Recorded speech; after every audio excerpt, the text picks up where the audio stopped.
Hello everyone, I am here to help you today. I know you use this video to fall asleep, so before that, like the video and subscribe to the channel. Also, where are you from and what time are you watching? Now get comfortable and relax.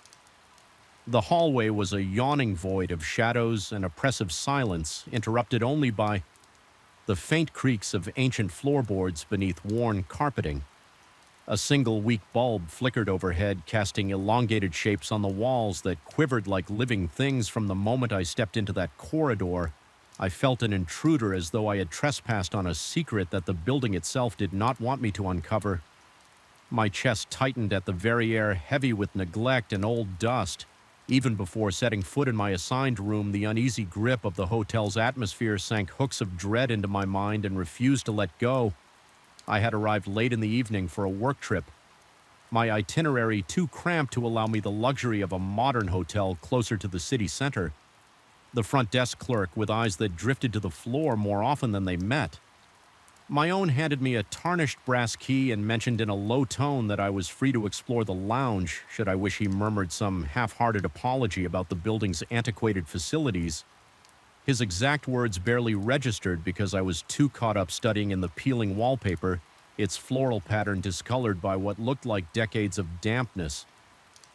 My stomach churned with a faint sense of unease. I tried to shrug off. After all, I just needed a place to sleep.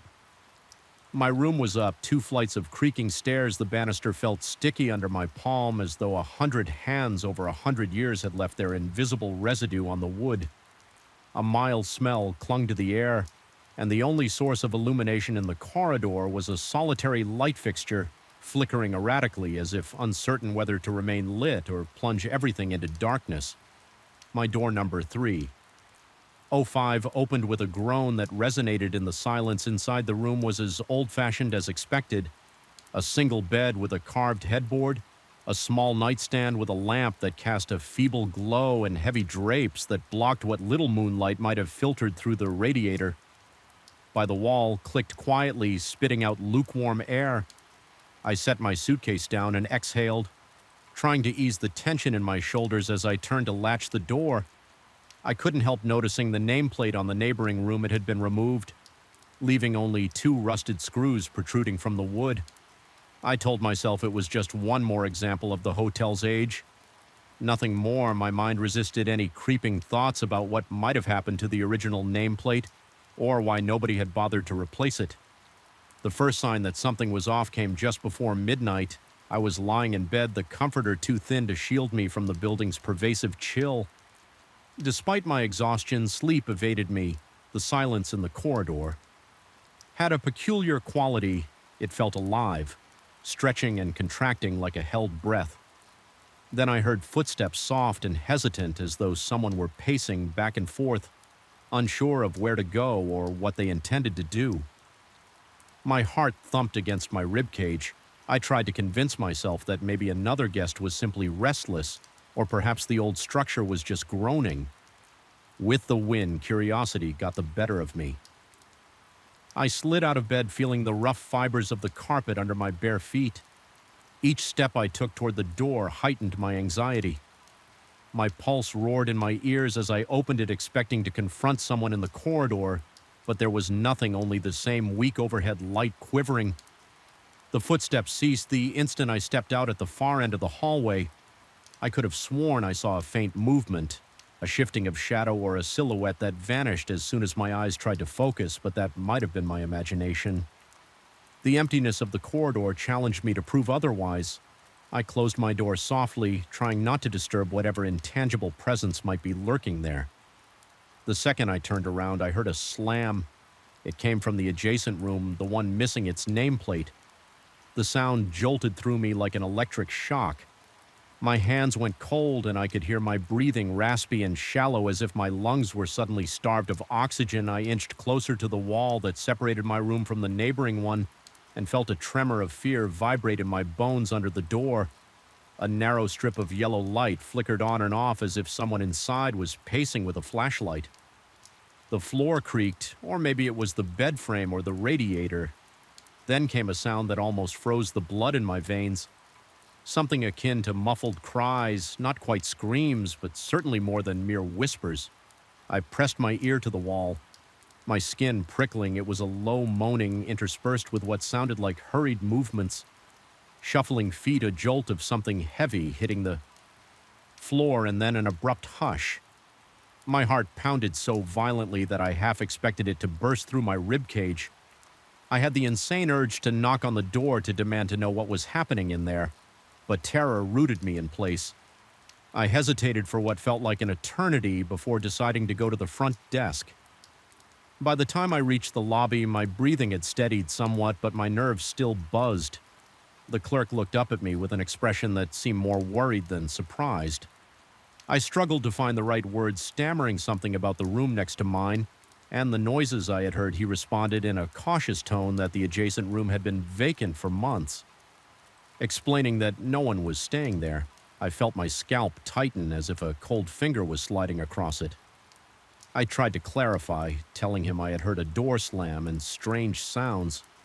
He said that he checked the records, but according to everything on file, I was alone on that floor. I returned to my room more confused than ever. My sense of reality wavered, leaving me to wonder if my overworked brain had conjured the entire episode.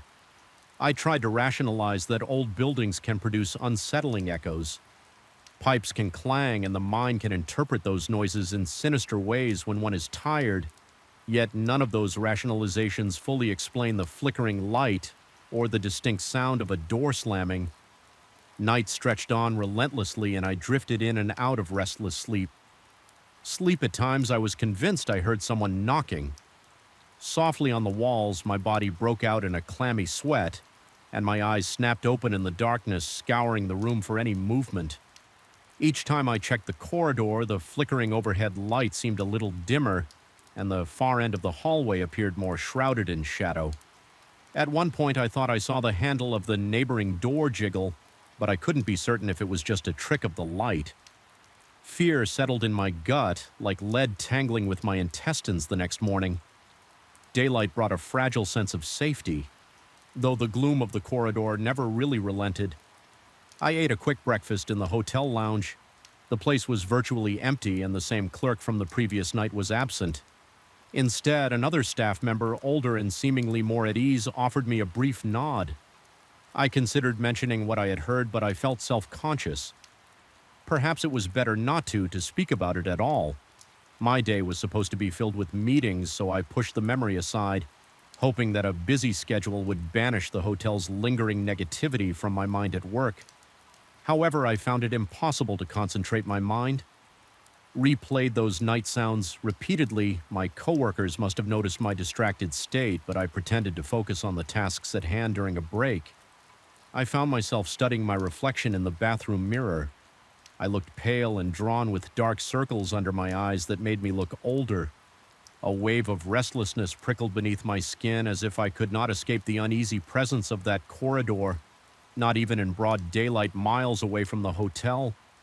By the time I returned in the late afternoon, the sun was already dipping toward the horizon, and the building's old windows reflected a Suan orange light that gave the structure a haunted quality.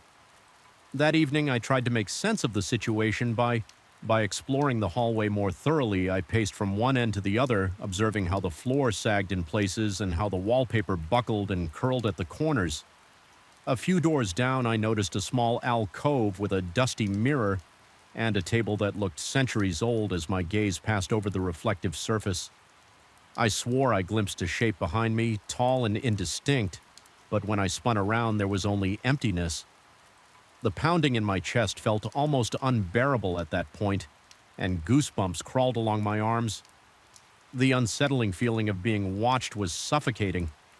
I rushed back to my room with my pulse hammering in my temples.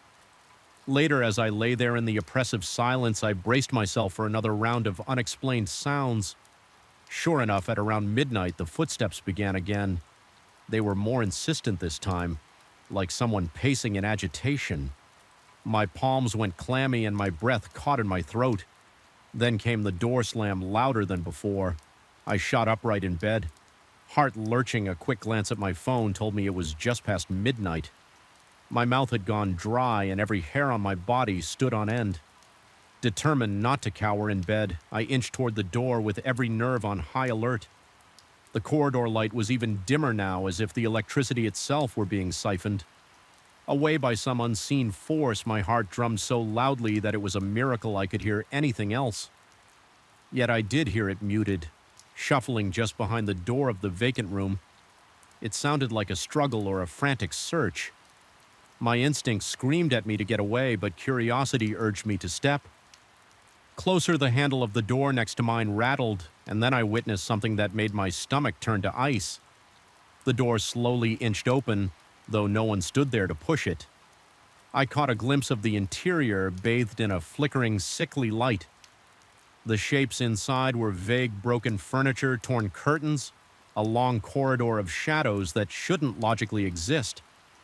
Given the room size, my heart thundered, and a sensation like invisible hands clutching my chest robbed me of breath.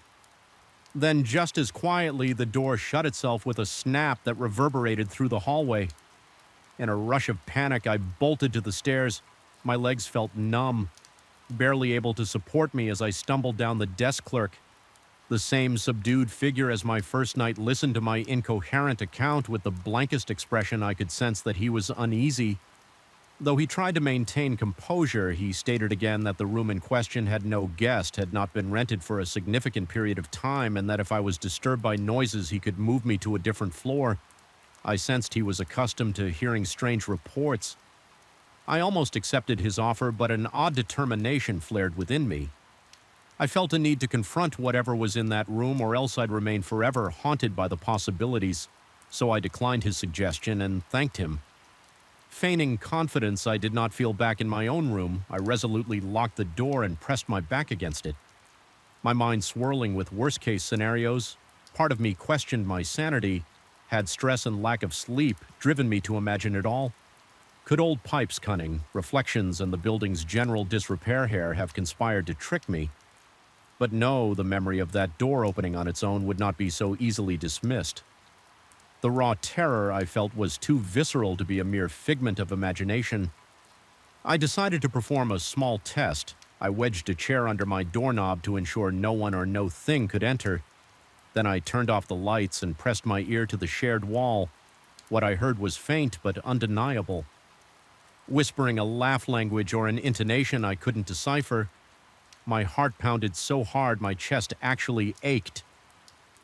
There came a low scraping noise as though furniture were being dragged across the floor in that other room. With each scrape, my entire body tensed. A single bead of sweat trickled down my forehead, and my breath came in ragged pulls. The terror built to a crescendo inside me, a suffocating tide of dread. I felt as though the corridor walls were closing in, as if the entire hotel was breathing around me, filling its corridors with a malevolent presence. My nails dug into my palms, leaving crescents of pain that grounded me just enough to form a plan I would leave at first light. If the thing next door was determined to remain hidden, it could keep its domain, and I would not be the one to unravel whatever secrets haunted that space. But the night stretched on, refusing to end swiftly at some point. I must have dozed off because I woke to find myself lying on the floor with my back to the wall. A watery gray light filtered through the heavy drapes, suggesting dawn was on the horizon. My limbs were stiff and my neck ached, yet a curious sense of calm washed over me as I realized I had survived another round of those unsettling events without even changing out of my wrinkled clothes. I packed my suitcase, fumbling with the zipper because my fingers shook so badly my mind was set. I needed to escape the suffocating gloom of that hotel before it consumed my sanity. Entirely descending the stairs, I felt a heaviness behind me as though eyes were tracing my every step. But I resisted the urge to look back. Upon reaching the lobby, I found the desk empty except for a handwritten note propped up against a tarnished bell. It merely read that I could leave my key on the counter. Every fiber of my being wanted to run out the front door and never look back yet. A sliver of morbid curiosity made me glance once over my shoulder. There at the top of the stairs, I thought I glimpsed a faint shape, human-like, tall and distinct, and observing me with a stillness that spoke of unspeakable secrets. My chest tightened as a wave of apprehension rolled over me. I forced my gaze away and stepped through the exit. A cold early morning breeze hit my face, reviving my senses with its sharp bite, driving away.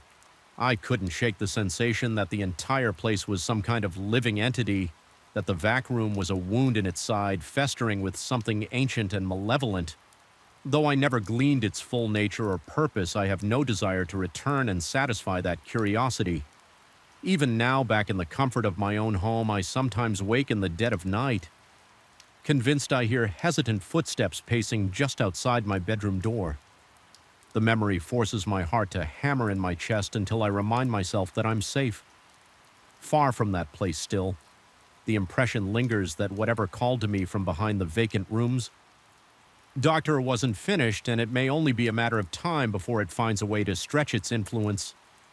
Beyond those crumbling walls, it's a disquieting thought that has burrowed into my subconscious, ensuring that some night's sleep comes only after a final desperate reassurance that my doors are locked, my windows secured, and that the darkness beyond them is just emptiness, not a silent corridor of an ancient hotel waiting to reveal horrors best left unseen. I felt it the moment I stepped out of the elevator, an oppressive, almost tangible sense of isolation pressing in from every corner of the hallway. The overhead fluorescent lights buzzed faintly, casting a weak white glow over the silent corridor. It was already after 10 at night, and I had stayed behind to finish a crucial report my boss needed for the next morning. I'd worked late before, but something about the stillness of that particular evening felt ominous. From the start, I headed straight to my office, trying to ignore how each of my steps reverberated unnaturally along the walls. Usually the hum of people talking on phones or walking to the break room offered some comfort, even late in the day, but that night nearly everyone had gone home by 8, and I was the only person left on the entire floor.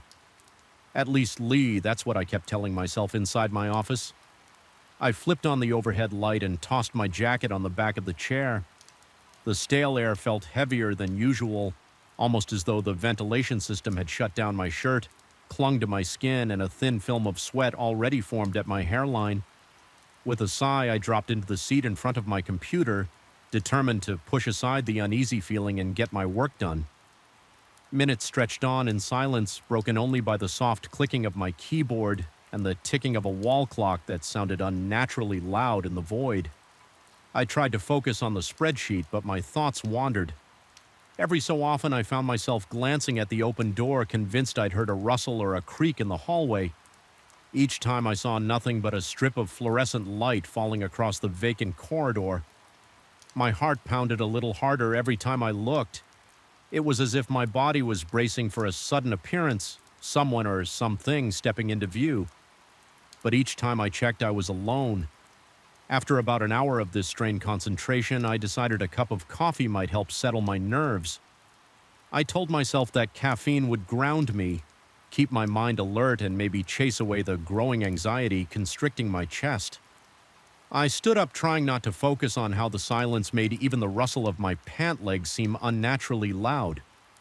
My pulse felt heavier than usual, and I realized I was short of breath, as though I'd been running. Reaching the hallway, I was struck by a weird echo of my footsteps. The corridor stretched out with pale fluorescent lights reflecting off the highly polished floor, giving everything a sickly sheen. As I approached the large glass window near the break room, I caught my own distorted reflection. But then I noticed a second figure, some shape behind me, standing still as if it were staring straight into my back. Alarm shot through me in an instant, sending cold shockwaves to my fingertips. My breath caught in my throat, and my heartbeat hammered violently in my ears. I whirled around, nearly stumbling, but the space behind me was empty. Just the same stretch of hallway I had walked down for a moment. I remained rooted to the spot chest, rising and falling in quick, shallow gasps. The corridor was unoccupied. The overhead lights illuminated plain walls without any shadows that might explain what I had seen. My scalp prickled, and the sweat at my temples felt cold, as if the building's air conditioning had suddenly blasted on, but I heard no roar from the vents, telling myself that maybe my eyes had played a trick in the reflection. I forced my legs to move toward the break room. The sensation that something or someone was observing me didn't fade. My every step felt like a performance for an audience hidden just out of sight. The coffee machine was the only source of noise when I arrived. The mechanical hiss and gurgle as it brewed a fresh cup. I focused on that sound, trying to pretend I was just another late-night worker in an ordinary office scenario, but the hairs on the back of my neck refused to lie flat. My mouth felt parched tongue sticking to the roof, so I gulped water from the faucet while the coffee finished. When the machine beeped, I took the hot cup and made my way back to my office. I tried to calm myself by mentally recapping deadlines and tasks for the rest of the week. It didn't help. Every so often a sudden hush descended, an emptiness that settled over the place like a shroud. A single repeated thought kept coming to mind. I was not alone, no matter how much I told myself otherwise. Back at my desk, I resumed my work. My fingers trembled slightly as I typed, and my concentration was broken by the slightest shift in lighting. Several times I stared at the door. The longer I sat there, the more convinced I became that something lurked in the hallway waiting for me to move. I tried to dismiss it as nerves and overactive imagination fueled by too many horror movies and too little sleep, but deep down there was a primal sense of dread I couldn't shake. Eventually, I decided that maybe some music might keep my mind from wandering.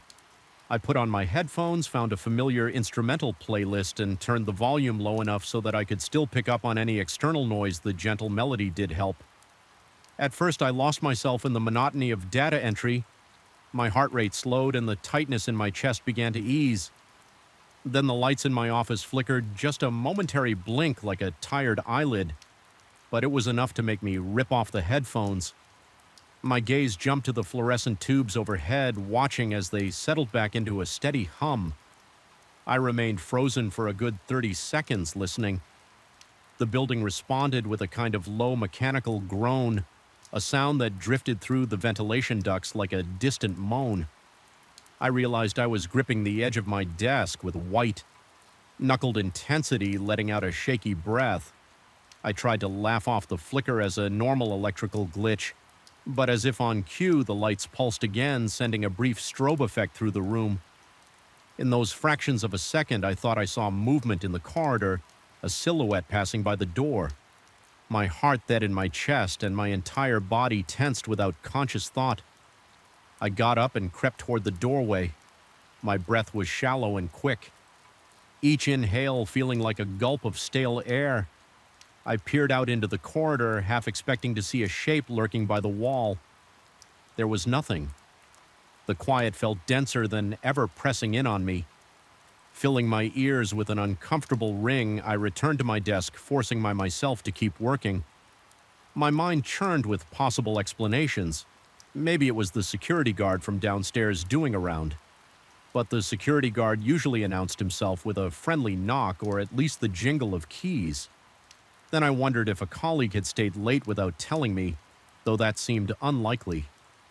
Time crawled by and my report was nearly finished, the combination of tension and the chill from the air conditioning.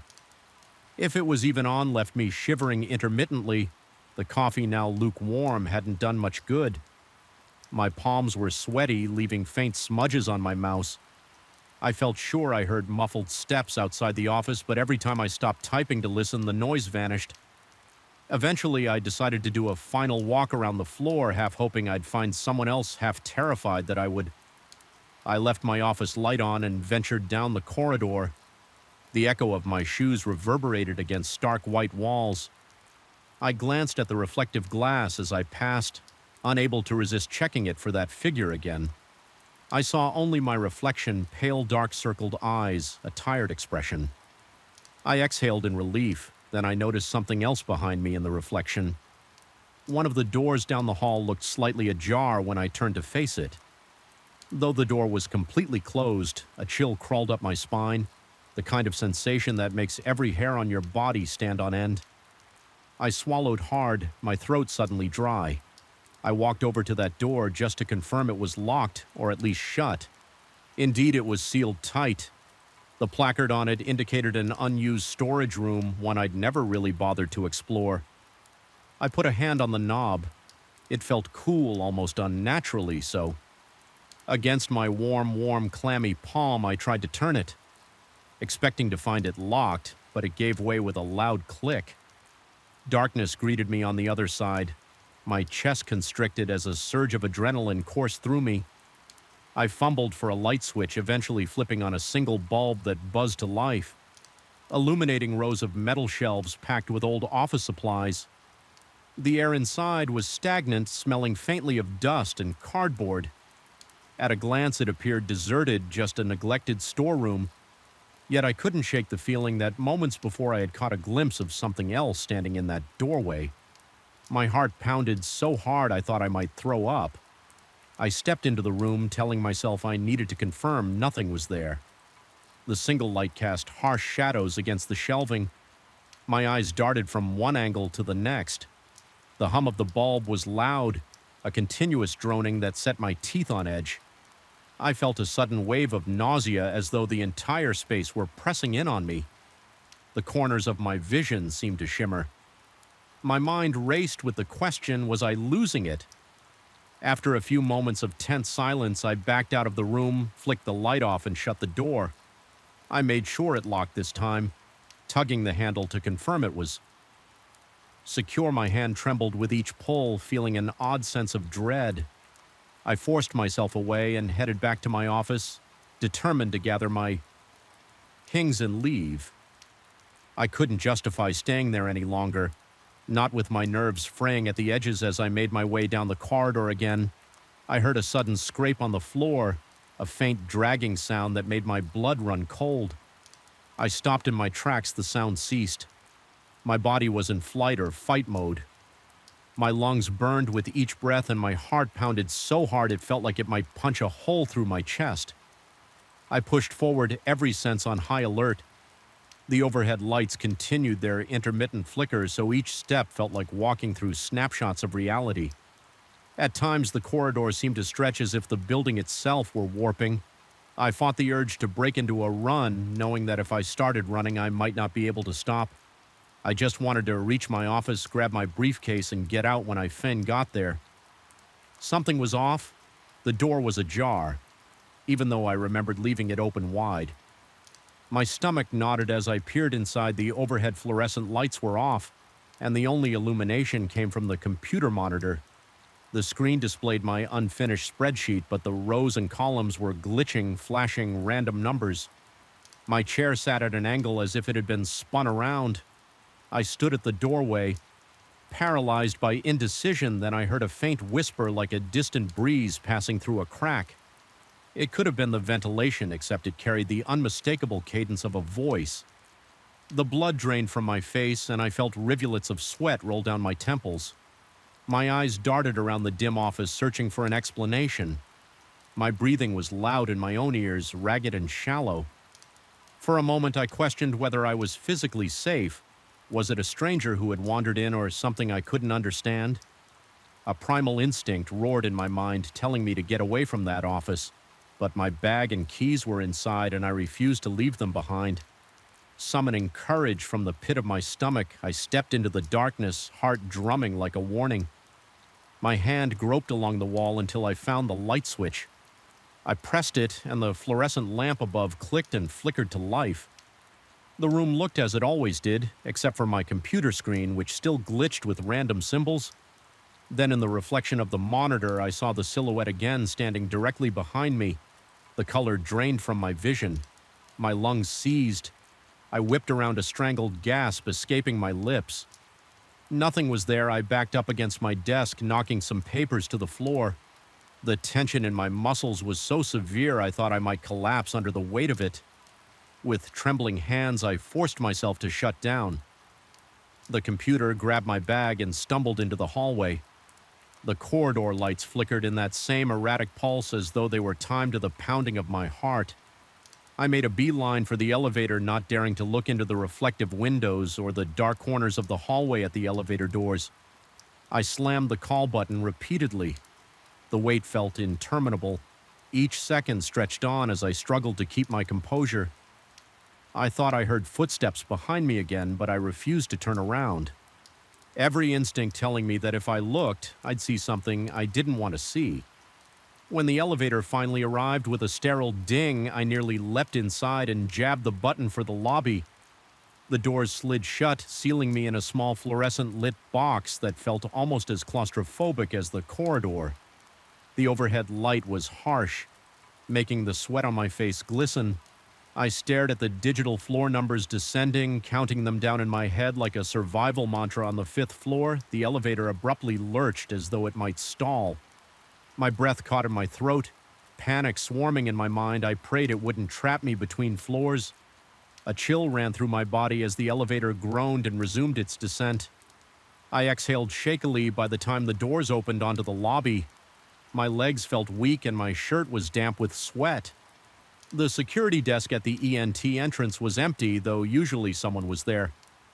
24/7, my boss had earlier sent a text about the guard stepping away for a short break, so I rationalized it was normal yet. The emptiness echoed with menace.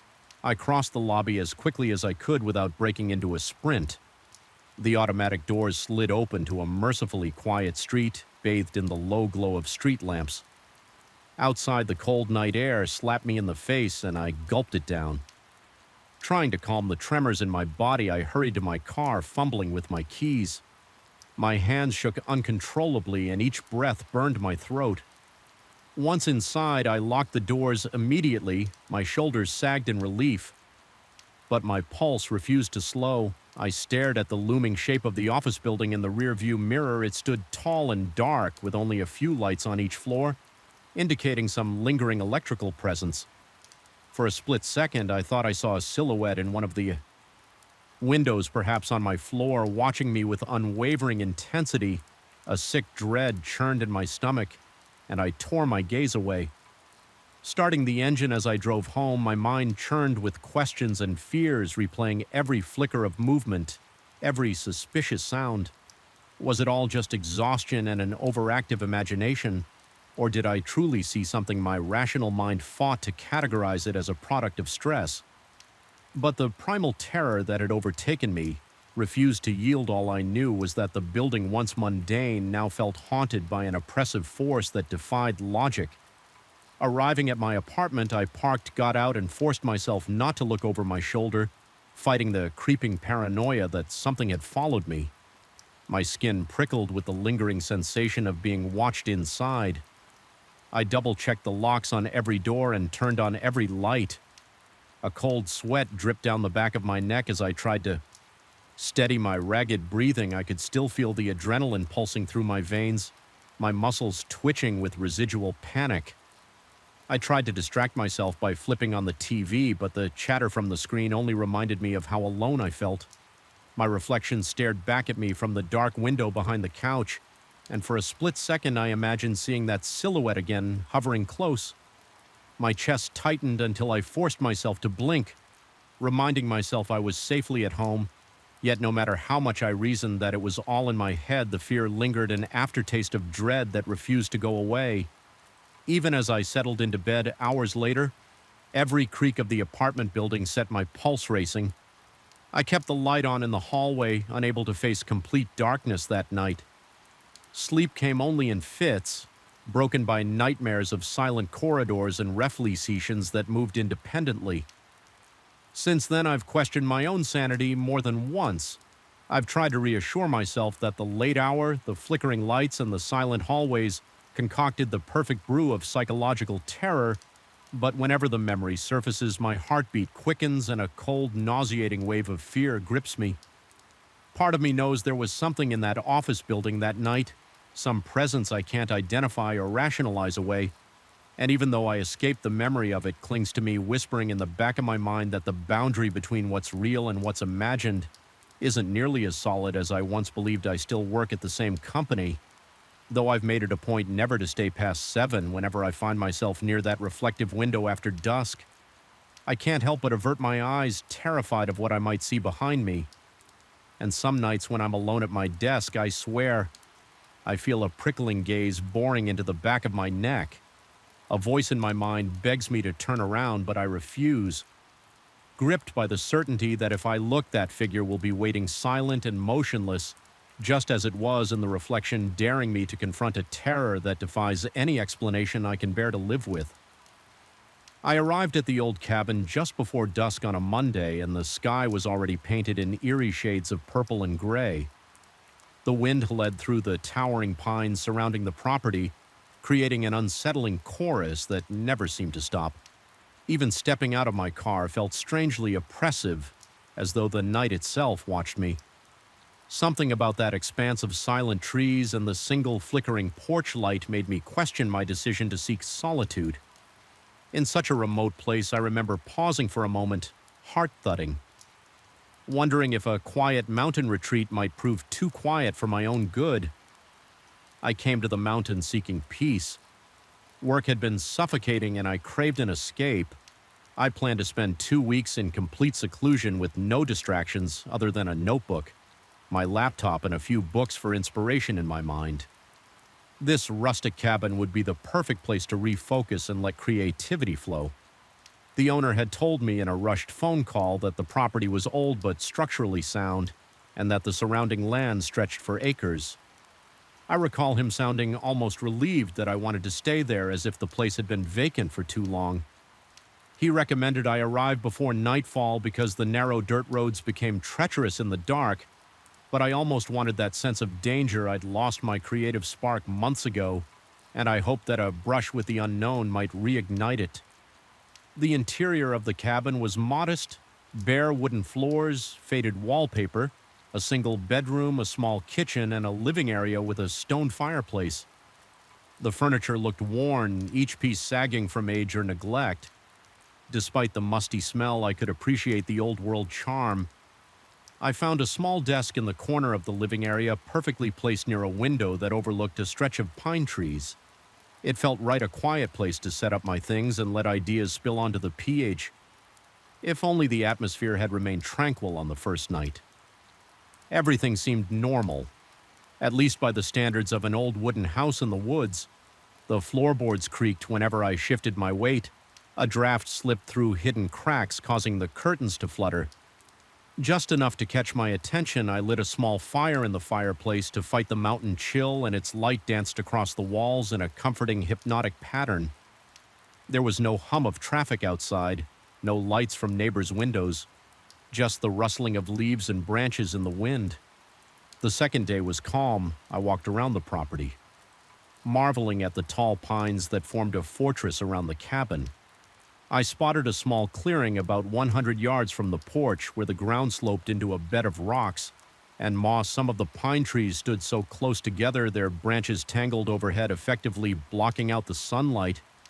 It gave me a sensation akin to stepping into another world, one where daylight light never fully penetrated, although I felt a slight chill. I convinced myself it was just the cold mountain air. During the afternoon, I wrote a few pages in my notebook, feeling proud of my productivity. The cabin, for a brief moment, seemed like an ideal writer's haven, but that sense of peace vanished. On the third night, I had fallen asleep on the couch, lulled by the crackle of the dwindling fire. The clock on the mantel showed 3:14 a.m. when I abruptly snapped awake. My pulse hammered in my ears, though I couldn't remember dreaming. For a moment, I couldn't place what had disturbed me then. In the silence, I heard a faint murmur, barely audible, coming from outside. It sounded like someone whispering, but the words were unintelligible. My breath caught in my throat, with every beat of my heart. The whisper seemed to inch closer, as if it was right by the window. My skin prickled with sweat, and my fingers trembled when I groped for the flashlight on the coffee table. I forced myself to the window, not daring to turn on any lights inside for fear of making myself visible. When I slowly angled the flashlight toward the porch, the beam revealed only the wooden boards, a battered rocking chair, and shadows dancing in the corner. The murmur stopped.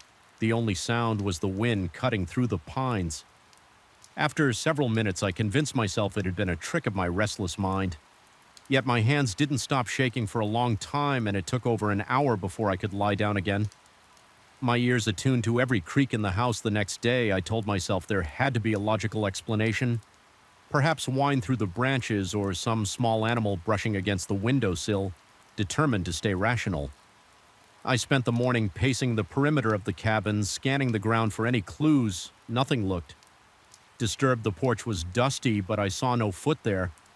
My heart did a small leap of relief. If someone had actually approached the house, they must have left traces, concluding that it was my own anxiety. I returned to my writing, though the words came slower. Now my focus was shot, overshadowed by the memory of that disembodied murmur in the night. But by the fourth night, the whispering returned. I was in bed this time, jolted awake around the same hour by the same low, urgent sound. It was distinct enough to raise the hairs on the back of my neck. My heartbeat crashed into my chest as I realized it seemed closer than the night before, perhaps coming from the alpendre near the front door, grabbing my flashlight and the small can of it I kept in my bag. I crept out of the bedroom, a cold sweat trickled down the sides of my face. The boards under my feet groaned, and each sound felt amplified by the silent tension enveloping the cabin. Reaching the front door, I paused, hardly believing I was even considering opening it, but paranoia overcame caution and I flung it open. Shining the flashlight wildly around the porch, the chairs were swaying, squeaking as the wind nudged them.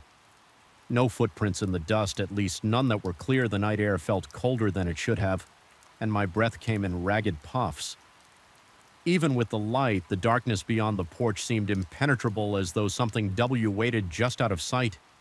The whispering was gone, replaced by the usual wind. I tried to stay out there a few minutes, straining my ears to catch any further hint of that voice, but the silence was absolute. It left me feeling exposed, like I was under a microscope. I slammed the door and locked it. Though that brought little comfort, sleep was impossible after such an encounter. So I sat at the kitchen table, feeling the tightness in my chest refuse to let go. Morning light did little to lift my spirits. The realization that this was now a pattern, that some presence was whispering outside my cabin, made it impossible for me to shrug it off as a one-time hallucination. I scrutinized every inch of the yard with a kind of desperate vigilance. It was then I found footprints in a soft patch of earth near the pines. They were not well-defined more. Like partial impressions possibly made by bare feet, but I couldn't be certain. They LED around the corner of the cabin, then vanished into the brush. My stomach flipped at the sight. I told myself they could be old prints, maybe left by hunters or hikers who had once passed through. Yet the dread in my veins told me otherwise. For the remainder of that day, I couldn't concentrate. Every rustle of leaves, every scrape of branches against the roof, every subtle thump inside the walls became magnified in my mind. My chest felt tight. My breathing came shallow and quick. I paced back and forth, gripping my canave as though bracing for an intruder. The vast emptiness outside wasn't calming anymore. It was suffocating. I felt as though unseen eyes lurked behind every tree trunk. The mounting anxiety distorted my sense of time, too. Afternoon stretched into evening, and I found myself drinking cup after cup of coffee, trying to stay vigilant and sharp my senses. By the fifth night, my mental state was so frayed that even the faintest noise made me jump. I stayed by the window, hand trembling against the flashlight, waiting for the slightest sign of movement. The sawing wind among the pines turned into an unholy chant in my ears. I kept imagining shapes slithering through the shadows. My heart thudded so violently it felt like it might bruise my ribs at around 3 a.m. I had taken to checking the clock obsessively. The whispers began. This time they seemed to come from multiple directions, moving around the cabin walls with an unnatural fluidity.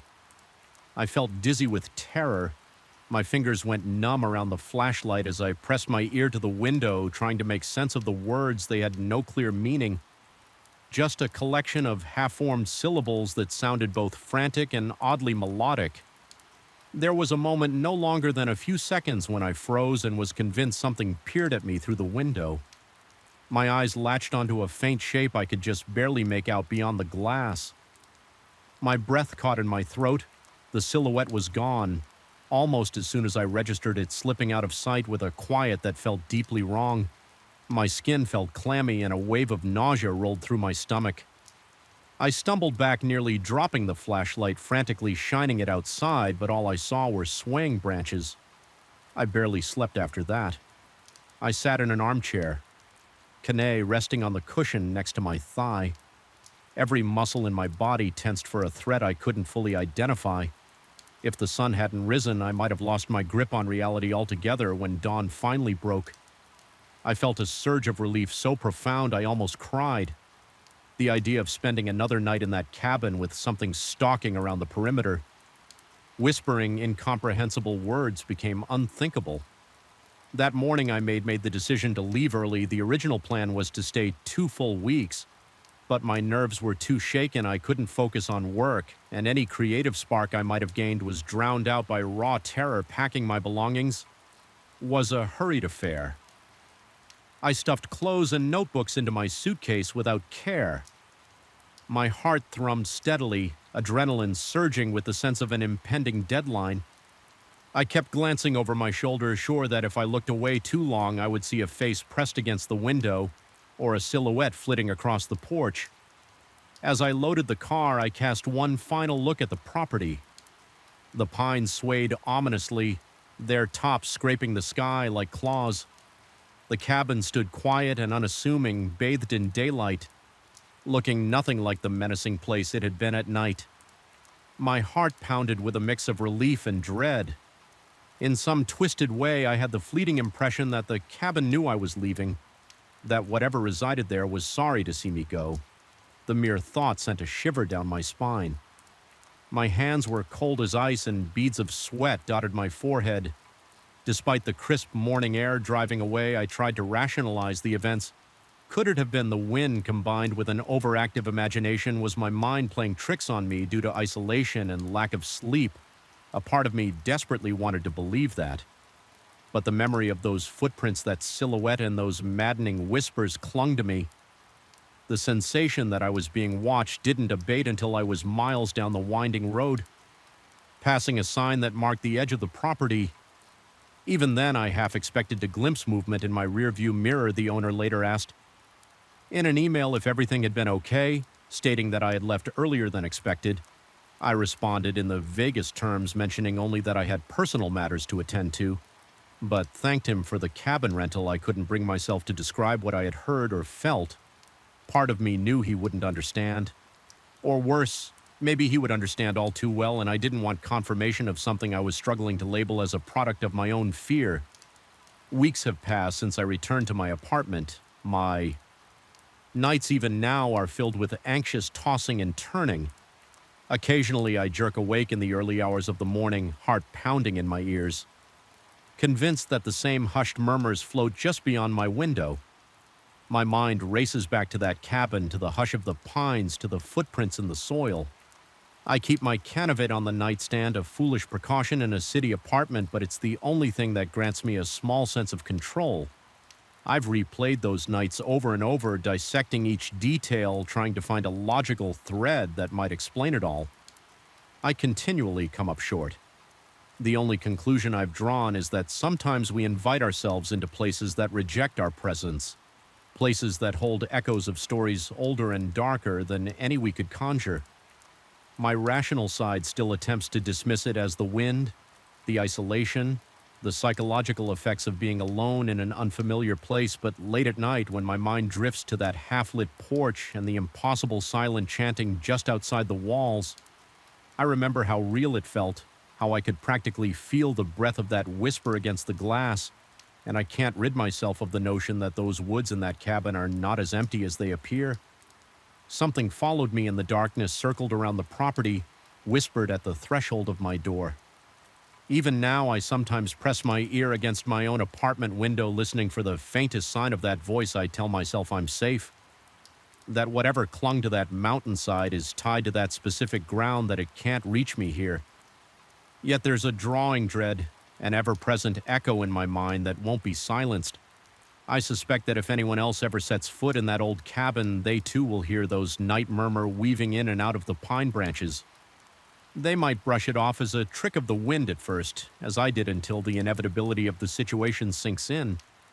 No matter how far I try to distance myself, I'm haunted by the knowledge that certain places carry their own sort of life, a life that can brush against yours in profound, unsettling ways. I managed to leave before anything worse could happen, but I wonder if part of me remained behind, trapped in those endless whispering nights. Sometimes it feels as though I'm still in that musty living room, flashlight in one hand, Canofet in the other, holding my breath and waiting for the next murmur to drift through the darkness. And that is a feeling that may never truly go away. In darkness swallowed my new home from the moment I first stepped inside. The thick, stagnant air seemed almost alive, settling heavily on my shoulders as I flicked the light switch in the foyer. A single bulb sputtered to life overhead, casting a weak, quivering glow across walls stained with years of neglect. Right away, a prickle crawled up my spine as if someone hovered just beyond my field of vision. Yet this old house was the best I could afford, so I told myself that I was just being paranoid.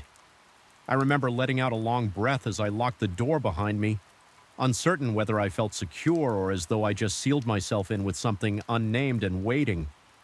I moved here primarily for the low cost and for its convenient proximity to the city center.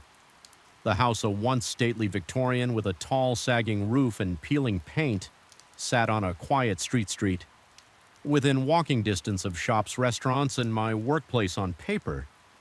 It was ideal. Cheap, accessible, large enough for me to have an office on the ground floor, but the instant I walked in, I sensed that the interior was wounded by time and secrets. The floorboards in the hallway creaked under my weight, releasing puffs of dust as though exhaling the memories of previous tenants. Despite my unease, I forced myself to consider practicalities. Minimal commute, more space, and a price so low it almost felt like theft. Unpacking my few belongings kept me distracted during the first 2 days. I was determined to make this place feel like home, so I scrubbed the surfaces, removed battered curtains that are of mothballs, and opened the windows to let in fresh air. Each room had its own peculiar odor, an earthy mix of mildew and stale perfume that no amount of cleaning seemed to erase. The house responded to my presence with deep groans at night, as if the wood and stone were shifting in protest. I tried not to dwell on those noises, rationalizing them as normal in any old structure. Then came the third night I had fallen asleep around 10 o'clock, exhausted from rearranging furniture and dealing with a leaky faucet in the upstairs bathroom. Sometime after midnight, I was ripped from a dreamless slumber by the sound of a door slamming shut. Downstairs, my heart fluttered in my chest, jarring me awake so abruptly that at my head spun. It wasn't a subtle noise. It resonated through the entire house, echoing up the staircase and rattling the frames on the walls. I thought perhaps I'd left a window open somewhere and a gust of wind had caught. A door, that's what I told myself as I got out of bed, ignoring the cold sweat that dotted my forehead as I slipped into my slippers. The silence thickened. There was no sign of wind, no whisper of an open window. The house was as still as a tomb. My mouth went dry and I had to force down a lump in my throat carefully. I opened my bedroom door, pausing when I noticed the hallways. Darkness seemed even denser than before. Every hair on my arm stood on end. The old boards groaned beneath my feet, each step echoing like a lament. Reaching the top of the stairs, I flicked the switch on the wall and a single overhead bulb cast a sickly glow, revealing the narrow staircase leading down the wood looked damp, the steps worn, smooth by decades of foot traffic. Descending slowly, I heard no further noises, but the tension in the air made it hard to breathe. The living room to my left stood still and gray in the gloom. I glanced toward the front door. Still locked, the small window by the entry did not reveal any movement outside. I took a shaky breath, walking through the dining area and the kitchen at the back. Every door, including the one leading to the backyard, was locked from the inside with no sign of forced ENT entry. My heart pounded harder. Logic told me there was no one else inside. Yet I felt a presence so tangible I nearly stumbled. A quick look at my watch showed it was just after 2 in the morning. I decided to head back upstairs forcibly, calming my thoughts by telling myself I'd been dreaming, or maybe a window had slammed shut and latched itself. But as I returned to the base of the stairs, I froze. The door to my room, where I had just come from, stood firmly shut. I knew I had left it open. My pulse thundered in my ears as I reached for the banister. That door had been ajar. I was certain the hair on the back of my neck stood stiff, and I felt a trickle of sweat roll down my temple. Moving quietly, I crept up each step with each footfall. The sense of being watched intensified. My fingers trembled as I touched the doorknob to my room. The metal felt strangely warm, as though someone had just grasped it from the other side. I attempted to steady my breathing as I stood there. The knob jerked subtly in my hand, twisting under my palm, no push accompanied. The twist just that terrifying rotation as if invisible fingers were testing it. My throat went tight, and for a few seconds I couldn't do anything but watch the metal spin in place. Moving as though guided by an unseen hand, I whispered to myself that I had to stay calm, that maybe the old mechanics of the door were sticking. But even as I tried to rationalize it, I felt my chest constricting my lungs, desperate for a proper breath. My heart hammered so forcefully that each beat felt like a strike against my ribs. Finally, I mustered the nerve to push the door open. The room beyond was empty, illuminated by a single lamp I had left on the window was shut. The curtain still, and not a single shadow flickered. Shaking, I closed the door behind me, turning the lock before pressing my back against the wood. I listened intently for several minutes, hearing only the unsteady rhythm of my own breathing. Then gradually exhaustion and a creeping sense of normalcy lulled me into an uneasy sleep the next morning. The events of the night seemed hazy, like a nightmare that lingered at the edge of consciousness. I went about my day intentionally avoiding the darkest corners of the house. My routine was ordinary. I brewed coffee, checked work emails, and showered in the daylight. Everything looked merely old and in need of renovation, not necessarily haunted or dangerous, yet a persistent anxiety gwed at me, making even mundane tasks feel loaded with dread. I told a coworker over the phone that I was adapting to the house's quirks. I said it with a laugh that sounded forced, hoping the conversation would convince me to believe my own words. That evening, I tried to find some records about the house's history at the local library. My research turned up vague hints of prior owners selling it, quickly never staying more than a few months. One source implied the building had been used as a boarding house decades ago, but no official documentation confirmed that. A neighbor I encountered on my way home mentioned in hushed tones that the house had a reputation for giving people the creeps. She quickly changed the subject, though, and diverted the conversation to more neutral territory.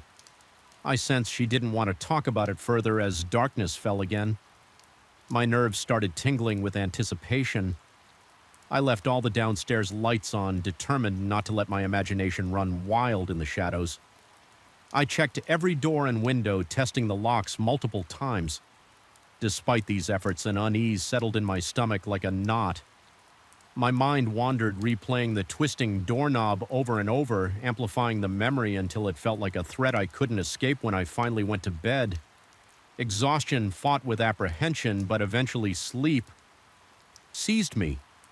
The night was silent at first, so silent that my ears strained against the absence of noise. Then a soft thumping began, like a muffled knock. It was so faint that at first I believed it was my pulse pounding in my ears, but as it grew louder, I realized it was coming from behind the walls, moving at irregular intervals, sometimes times near my headboard, sometimes seeming to shuffle toward the ceiling. My body tensed, and I felt the hairs on my arms prickle again. My breath stuttered in shallow gasps. I wanted to jump out of bed, but I couldn't summon the courage to fling my door open and chase the sound in the dark. Instead, I lay there skin clammy, waiting for morning. Eventually, exhaustion overtook me, and I drifted into a restless nightmare, fueled sleep over the next several nights. The strange incidents compounded. The faint thumping evolved into scratching sounds emanating from behind the walls. A rancid odor began to waft through the kitchen whenever I flicked on the light. Only to vanish moments later, a cold spot developed in the upstairs hallway directly in front of the door to a small linen closet. Each time I passed it, my breath turned to fog in the air and my body was racked by violent shivering. I considered whether there could be mold, a draft, or a hidden vent, but nothing logical accounted for the intensity or suddenness of that chill one evening as I approached the closet to investigate. My flashlight flickered erratically, casting wild shadows across the walls. A buzzing sensation coursed through my arm, making me drop the flashlight before I could pick it up. The closet door rattled violently.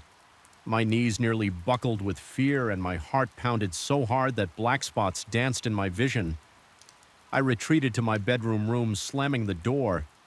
My hands trembled so badly I had trouble locking it. I could feel a tingling under my skin as though adrenaline surged through every cell.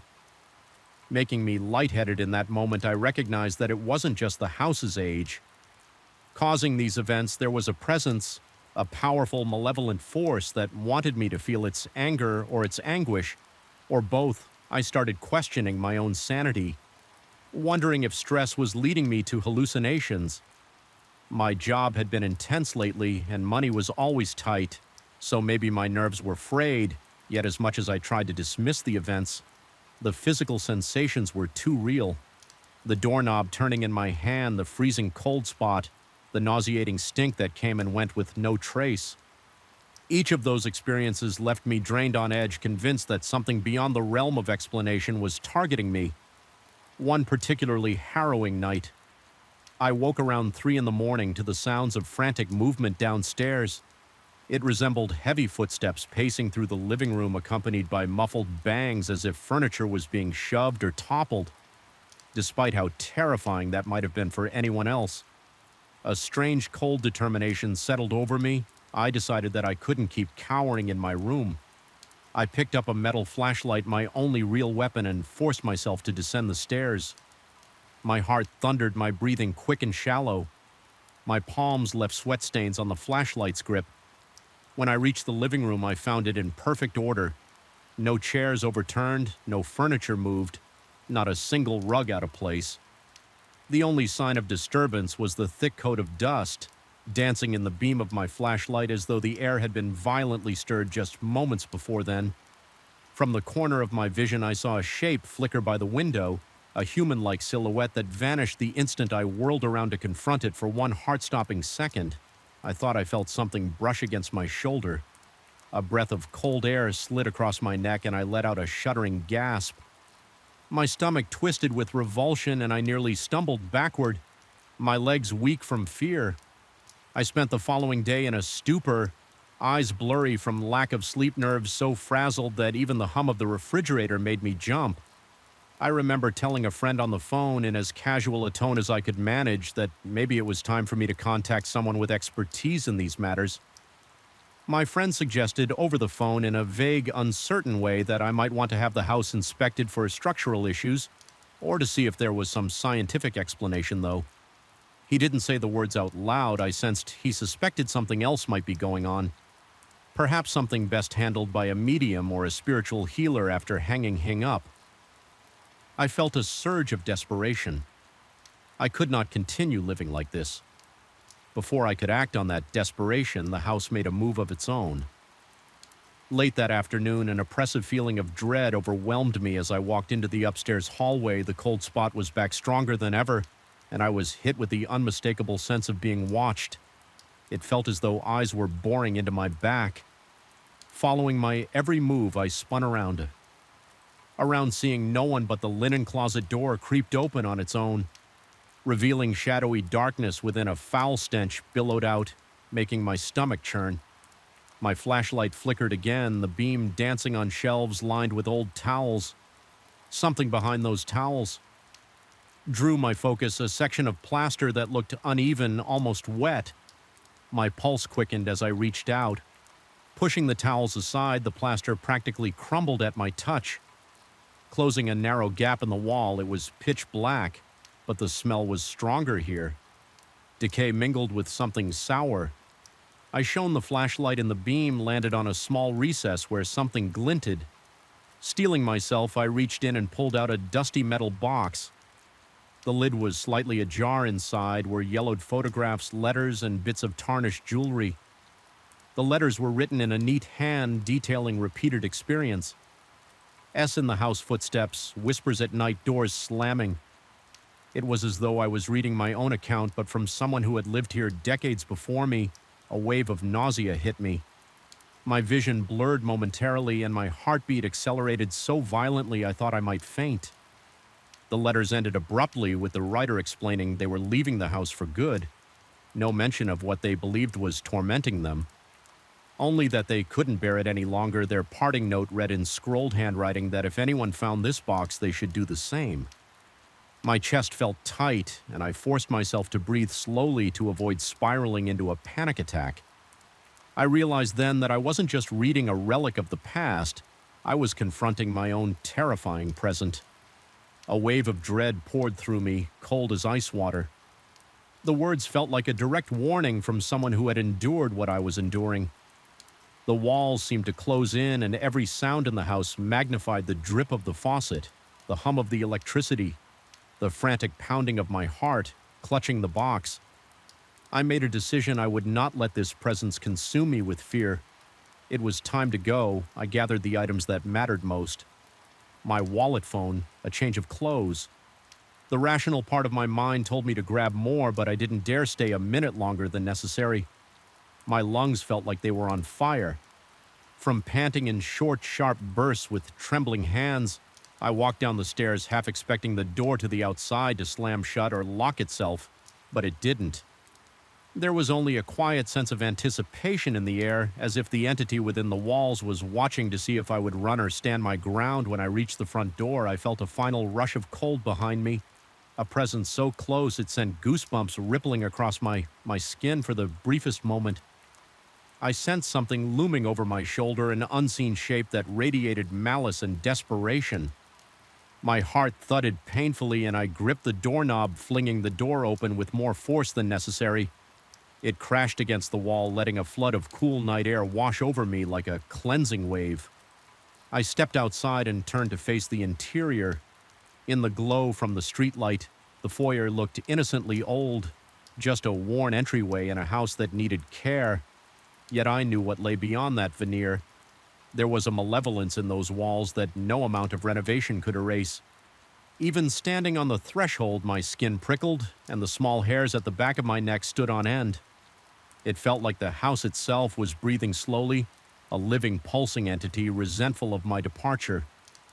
I left that night, not bothering to lock the door behind me. My pulse gradually slowed as I walked down the sidewalk, getting farther from the porch. I could feel the weight lifting off my shoulders with each step. Yet even now, I can't completely shake the oppressive sensation that clung to me during those final moments. Sometimes I catch myself checking over my shoulder in my new place, scanning for flickers of movement in the corners or listening for that telltale scratching. Behind the walls, a part of me fears that if I stop being vigilant, whatever lurked in that house will find me again, or that I might discover one day it never really let me go. I may have escaped physically unscathed, but my psyche bears the scars of what I experienced in that old Victorian, the claustrophobic darkness, the twisting doorknob in the middle of the night, and the silent, suffocating presence. Behind the walls remain lodged in my memory. I still can't explain what happened in that place, whether it was some restless spirit or just my overwrought mind. All I know is that when the house decided to make itself known, it did so in ways that defied rational thought and left me terrified to the core. Even now, recalling those nights makes my chest tighten. Fear rattles in my bones like an echo of the house's incessant haunting groans. Though I walked away, part of me stayed behind in that musty hallway where the air was perpetually stale and shadows moved of their own accord. I sometimes wake in a cold sweat, convinced I hear a door slamming somewhere far below my bedroom, followed by the slow, deliberate turn of a doorknob. And in those moments, I wonder if I'll ever truly be free from the memory of that place, or if it will forever remain a shadow at the corner of my vision, waiting for the day I let my guard down just enough to let it back in. The fluorescent lights in the factory corridor always seemed to hum in discord, a low electric buzz that clawed at my nerves whenever I was alone on that particular night. I remember feeling the weight of the silence between those pulsating lights. It was the kind of quiet that wasn't really quiet at all, more like a vacuum where every step reverberated off the high ceilings and distant walls. I had grown used to working nights, used to the echo of my own footsteps, used to checking corners, just to be sure I wasn't imagining things lurking in the shadows, but that night felt different from the start. There was a suffocating pressure in the air, a nagging sense that I wasn't the only one haunting those corridors. I clocked in just before midnight. The usual routine, the factory operated 24 hours a day, churning out machinery parts with an endless mechanical roar that sometimes stopped making sense. If I listened too closely, my shift was typically spent walking the perimeter, making sure the machines were running smoothly and the emergency systems were in check. The managers liked to have someone on site who could react to power outages, accidents, or the occasional short circuit that rattled the production line. I never minded the loneliness. In some ways, it was a relief not to be stuck in a crowd. Yet that night, loneliness became something else, a primal fear of emptiness. An hour into my shift, I noticed an emergency light in the far corridor flickering ominously. Its pale dying glow illuminated a narrow stretch of wall revealing scuffed paint and years of grime where people rarely walked. I thought it was just a loose connection or an old bulb. Nothing out of the ordinary, but the way it kept sputtering, flashing erratically, gave me a gnawing feeling in the pit of my stomach.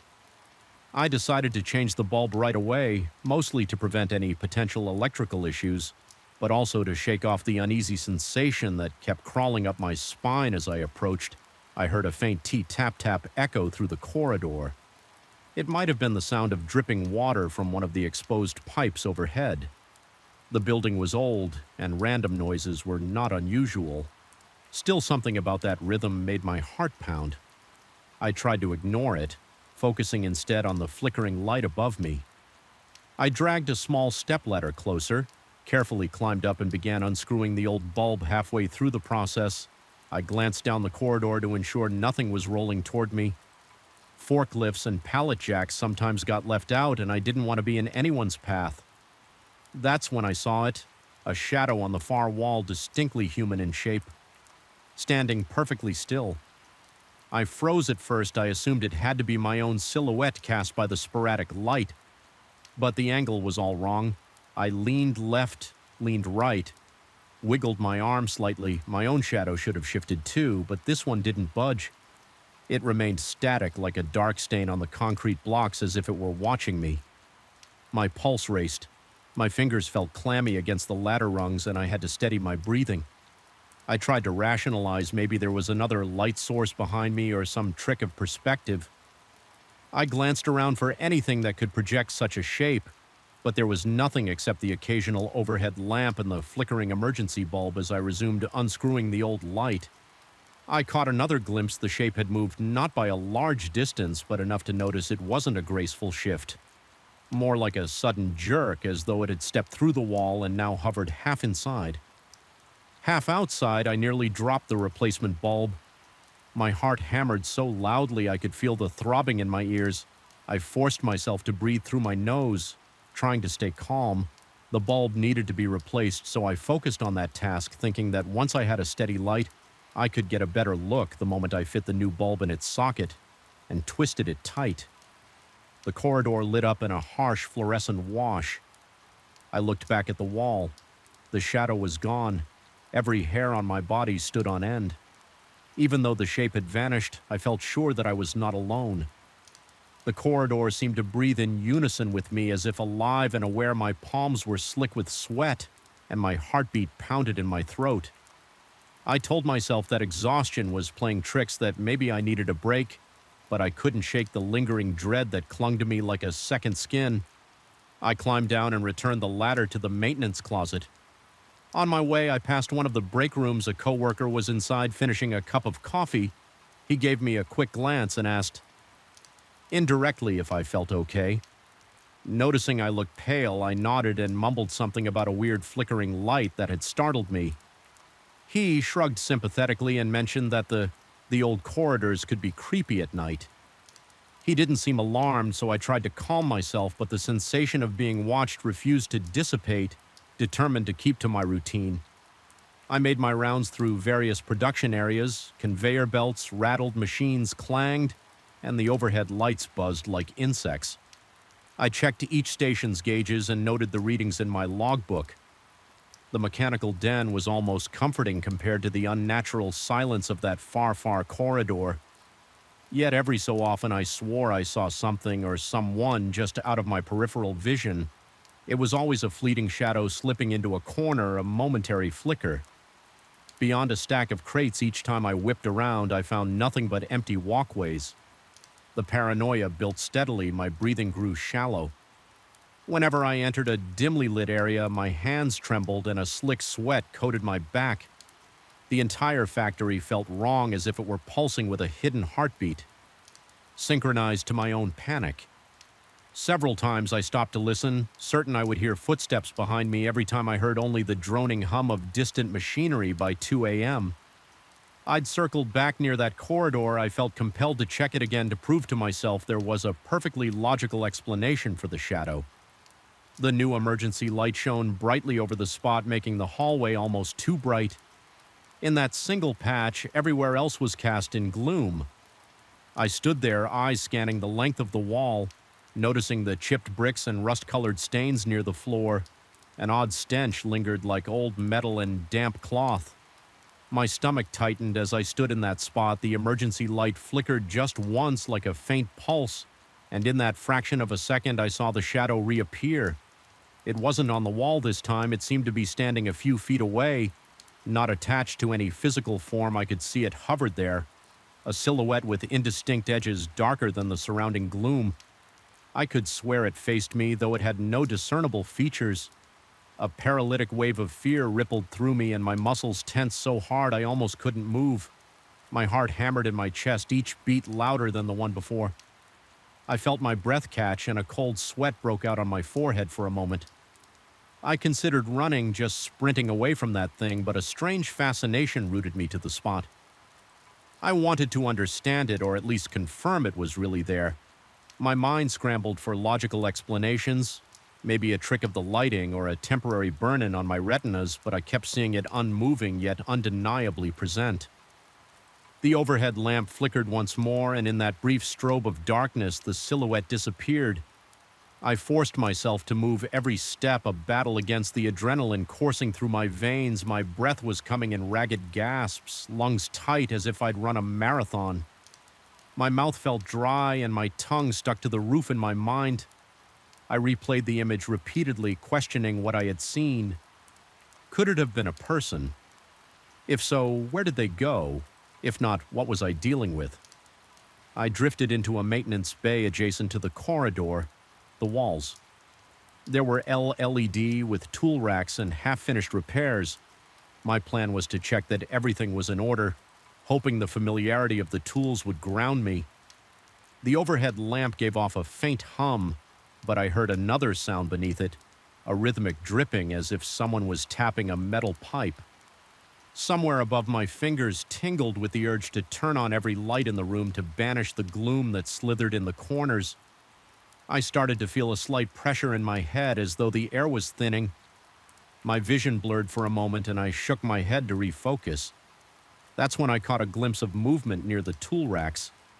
A shape lingered behind a row of shelves, peering at me through the gaps. I couldn't see any eyes yet. The sense of being watched was overpowering. My throat constricted, and I felt like a cornered animal, every instinct screaming to flee. I backed away, my chest so tight I could hardly breathe. The shape glided out from behind the shelves, closer now, but still impossible to define. It was as if the air itself had darkened, forming a void that flexed and pulsed. My heart pounded so violently that I felt nauseated. I tried to speak, maybe to call out, but my voice wouldn't come. Silence pressed in my mind. I ordered my legs to move, and finally they obeyed. I stumbled back into the corridor, half running, half staggering. My footsteps echoed insanely, slapping the concrete floor with frenzied force. At every turn I sensed that presence behind me, as if it were following just outside my field of vision. My peripheral caught hints of a flicker or a glimmer of darkness that vanished whenever I spun around. Eventually I reached the main production floor. The cacophony of the machines felt like a blessing, a wall of sound that drowned out my fear. For a moment, workers were stationed at intervals, each busy with their tasks. They paid little attention to me as I approached, though. A few seemed concerned by my distraught expression. One of them asked indirectly if I needed to sit down. I nodded. Deciding it would be best to take a short break, I found a secluded corner behind stacked pallets, trying to steady my breathing. My clothes clung to my damp skin, and my hands shook uncontrollably. The sense of something trailing me remained like a pair of eyes locked onto the back of my skull as the minutes ticked by. I tried to convince myself I was overreacting. Perhaps the flickering lights and labyrinth of corridors had turned my imagination against me still. Each time I closed my eyes, I saw that silhouette. My body wouldn't stop trembling. The hum of the factory became distant and hollow as if I were hearing it underwater. Finally, I decided I couldn't spend the rest of my shift cowering. I needed some form of closure, forcing my quivering legs to move. I headed back to that corridor one. Last time, determined to confront whatever was there, even if it was only in my mind. The drive for answers outmatched my fear. At least for that moment when I arrived, the corridor was eerily silent. The new emergency light shone, steady, revealing every grimy detail of the walls. The shadows stretched out long and thin, merging near the far end. My heart throbbed in my chest, but I forced myself to walk forward. Each step felt heavier than the last. About halfway down, I heard a faint whisper, soft as a breeze sliding through cracks. It was unintelligible, yet it raised the hair on the back of my neck. I stopped and scanned the hallway. Waiting, the light flickered, once briefly plunging the corridor into dimness. In that heartbeat of near dark, I saw the silhouette again, just inches from me this time, towering silent and impossibly black. A jolt of pure terror coursed through me. I stumbled back, nearly falling. My pulse raced out of control, pounding like thunder. A primal surge of fight or flight erupted inside me. Adrenaline demanded that I defend myself. But against what my mouth was dry, my hands tingled, and my breathing sounded ragged to my own ears. I steadied myself against the wall, and in the steady glow that followed, the shape was gone again. Only my own frantic breathing and the flickering light remained, though I saw nothing. The feeling of another presence was overwhelming. My instincts screamed that something was there just beyond my field of vision, waiting for my next move. I took a deep breath and willed myself to speak, though my voice came out in a raspy hiss. I demanded that if something was there, it show itself. The corridor remained silent except for a metallic dripping. In the distance, a wave of dread rolled through me as if the entire building was holding its breath. Waiting in the end, I realized I couldn't withstand that confrontation any longer. There was no question of courage. It was as if the air itself had become thick with foreboding. Pressing down on my chest, my mind, rational or not, believed this place harbored a presence I couldn't explain. I turned and walked away, forcing my trembling legs to carry me every few steps. I glanced over my shoulder, half expecting to see that figure behind me. All I saw was the bright glow of the emergency light steadily illuminating an empty corridor. I finished my shift feeling drained both physically and mentally. My supervisor asked indirectly about my condition. Concerned by my perspiration and shaking hands, I offered a vague explanation about a near accident with a piece of machinery, not daring to say anything that would make me sound unhinged. The truth was lodged somewhere in my own mind, and I wasn't even sure I believed it. Still, I knew in my gut that whatever I had seen was real, at least real enough to haunt me now. Whenever I look back, I can still feel the prickling sensation at the base of my skull, as if that shadow still watches me from behind some invisible veil. I never spoke openly about it again. I continued my routine for the remainder of my time at the F factory, meticulously avoiding that corridor whenever possible. When avoidance wasn't an option, I moved through it as fast as I could, eyes forward, doing my best not to look at the walls. Yet even with my gaze locked ahead, I would still sense it there, a silent silhouette waiting in the periphery of my vision, challenging my sanity. It never attacked me, never touched me in any tangible way, but the quiet, oppressive aura it projected was enough to keep me on edge. Every moment I spent in that place, it became the ever-present menace.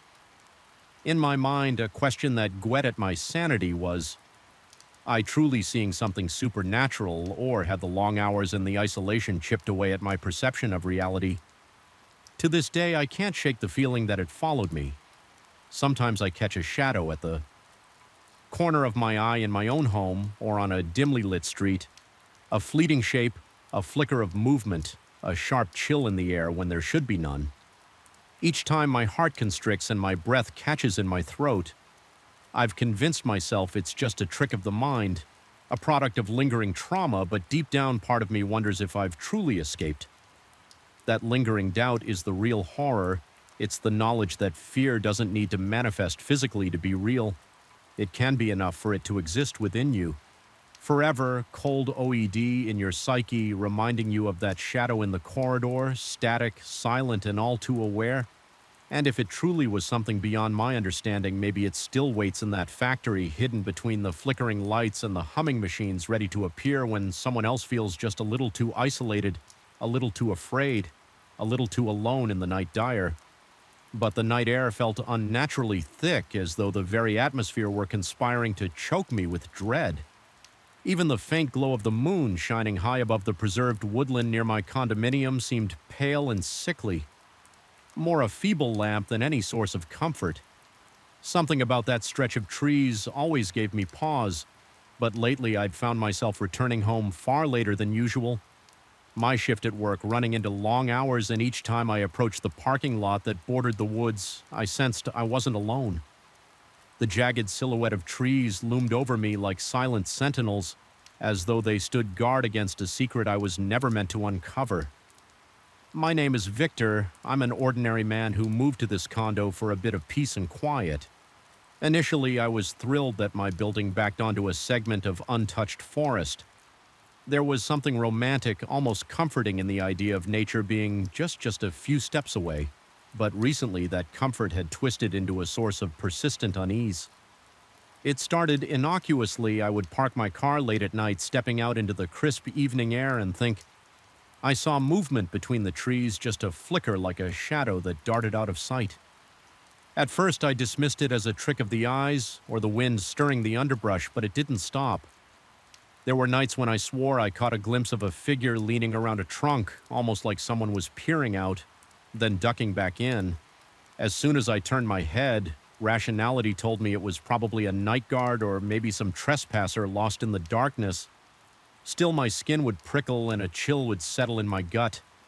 That lingered long after I'd reached the safety of my front door. One particular evening, I decided I'd had enough. My curiosity and a certain stubborn pride compelled me to investigate. I grabbed my flashlight from the trunk of my car and strode into the tree line, determined to prove to myself there was nothing to fear. The beam of light cut through the dimness, illuminating every gnarled root, every twisted fern, but no sign of a person. No footprints, no branches snapped in an obvious path, and yet as I stood there scanning the darkness, I heard a faint sigh. It was soft, almost imperceptible, but unmistakably human. My heart lurched and the hair on my arm stood on end. I whipped the flashlight around in a frantic arc, but all I saw were ancient trunks and thick clusters of leaves. After a minute of tense silence, I retreated. Feeling both foolish and oddly shaken over the next week, my routine didn't change. I still arrived home late, still parked in the same spot, and every night I scanned the woods. Sometimes nothing happened, just the rustle of foliage in the breeze, the quiet hum of distant traffic. Other nights I swore I saw that same shape lurking in the gloom. On one occasion I spotted what looked like a pale arm sliding out from behind a tree, only to vanish. As soon as I focused on it, my heart hammered against my chest and my throat went dry. I can't explain why I was so unnerved. It was only a glimpse, a fleeting movement. Yet there was something inherently wrong about it, as if I'd caught sight of a ghost. The rational side of my brain tried to reassure me that it could have been the trunks' bark or a trick of moonlight, but the image of that pale, impossibly thin arm refused to leave me. As days passed, my nerves began to fray. I felt watched sometimes. Even during daylight hours, I'd gaze out from my kitchen window toward that stretch of forest and feel unseen eyes returning my stare. A neighbor once asked me if I was all right. Remarking that I looked pale, I brushed it off, claiming I was just tired, but that lingering sense of being observed weighed heavily on my mind. My sleep became restless. I'd wake up in the middle of the night, heart pounding for no discernible reason, convinced that something was standing outside my door or just beyond the window's thin curtain. Of course, there was never anyone there, just an empty hallway, an empty balcony. But in the distant backdrop of my thoughts, the forest lingered like a dark, promise. Reminding me of that faint sigh and the flash of a pale limb on a particularly cold night. I arrived home with a tension headache throbbing behind my temples. The condo parking lot was deserted as usual, and the lights overhead flickered in that sinister way fluorescent bulbs.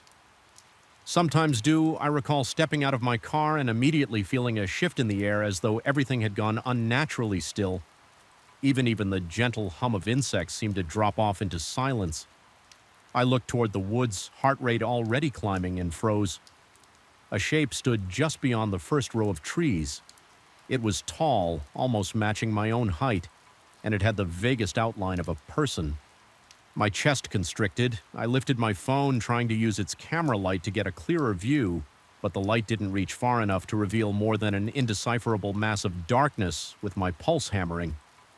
I inched closer. I could hear my own breathing, ragged and shallow, echoing in my ears. Suddenly, a faint crunch of leaves came from that shape's direction, as if it were shifting its weight or taking a step. Adrenaline surged through me and a wave of heat shot through my limbs. I wanted to call out to it. Part of me believed that if I confronted this presence, I could make sense of the fear, but my vocal cords felt paralyzed after a moment that felt interminable. The shape melted backward into the dark. No running, no snapping of branches, just an unnervingly silent retreat. When I reached the spot where it had been, I found nothing but a scattering of dead leaves and the strong scent of damp earth.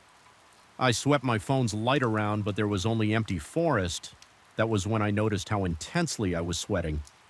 Despite the evening chill, my shirt clung to my back and my hands were shaking so hard that the phone's light jittered in frantic patterns across the ground.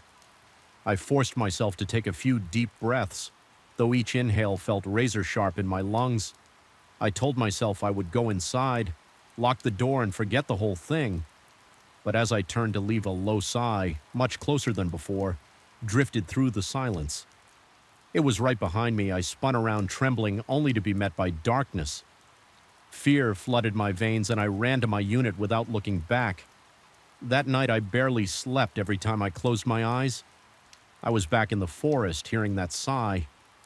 Picturing something lurking just out of sight the next day, I tried to confide in an acquaintance who lived a few doors down. He listened politely as I explained the strange sightings and the oppressive feeling that came from the woods. He suggested that maybe local wildlife was to blame. Animals can look humanoid at night if the light hits them in weird ways. Perhaps it was a deer or some lost pet. He tried to sound reassuring, but I noticed how he avoided making eye contact, as though my story unsettled him more than he cared to admit. After that conversation, I felt no better. If anything, my unease spiked. I doubted I was simply mistaking animals for a human shape. Every fiber of my being insisted this was something else. A few evenings later, I attempted a second inspection. This time, just before dusk, I reasoned that the fading daylight might offer enough visibility to dispel my fears. The forest looked less menacing, with the sun's last rays filtering through the leaves. I ventured in roughly the same direction I'd gone that first time with my flashlight. The ground felt spongy beneath my sneakers and the air was damp and cool. Tall shrubs and wide tree trunks obstructed my view, and as I navigated around them, a prickling sensation spread across my neck. It was that primal instinct again telling me I was not alone. My chest tightened when I spotted a crude makeshift arrangement of branches leaning against a massive pine. They almost formed a shelter or a haphazard lean-to.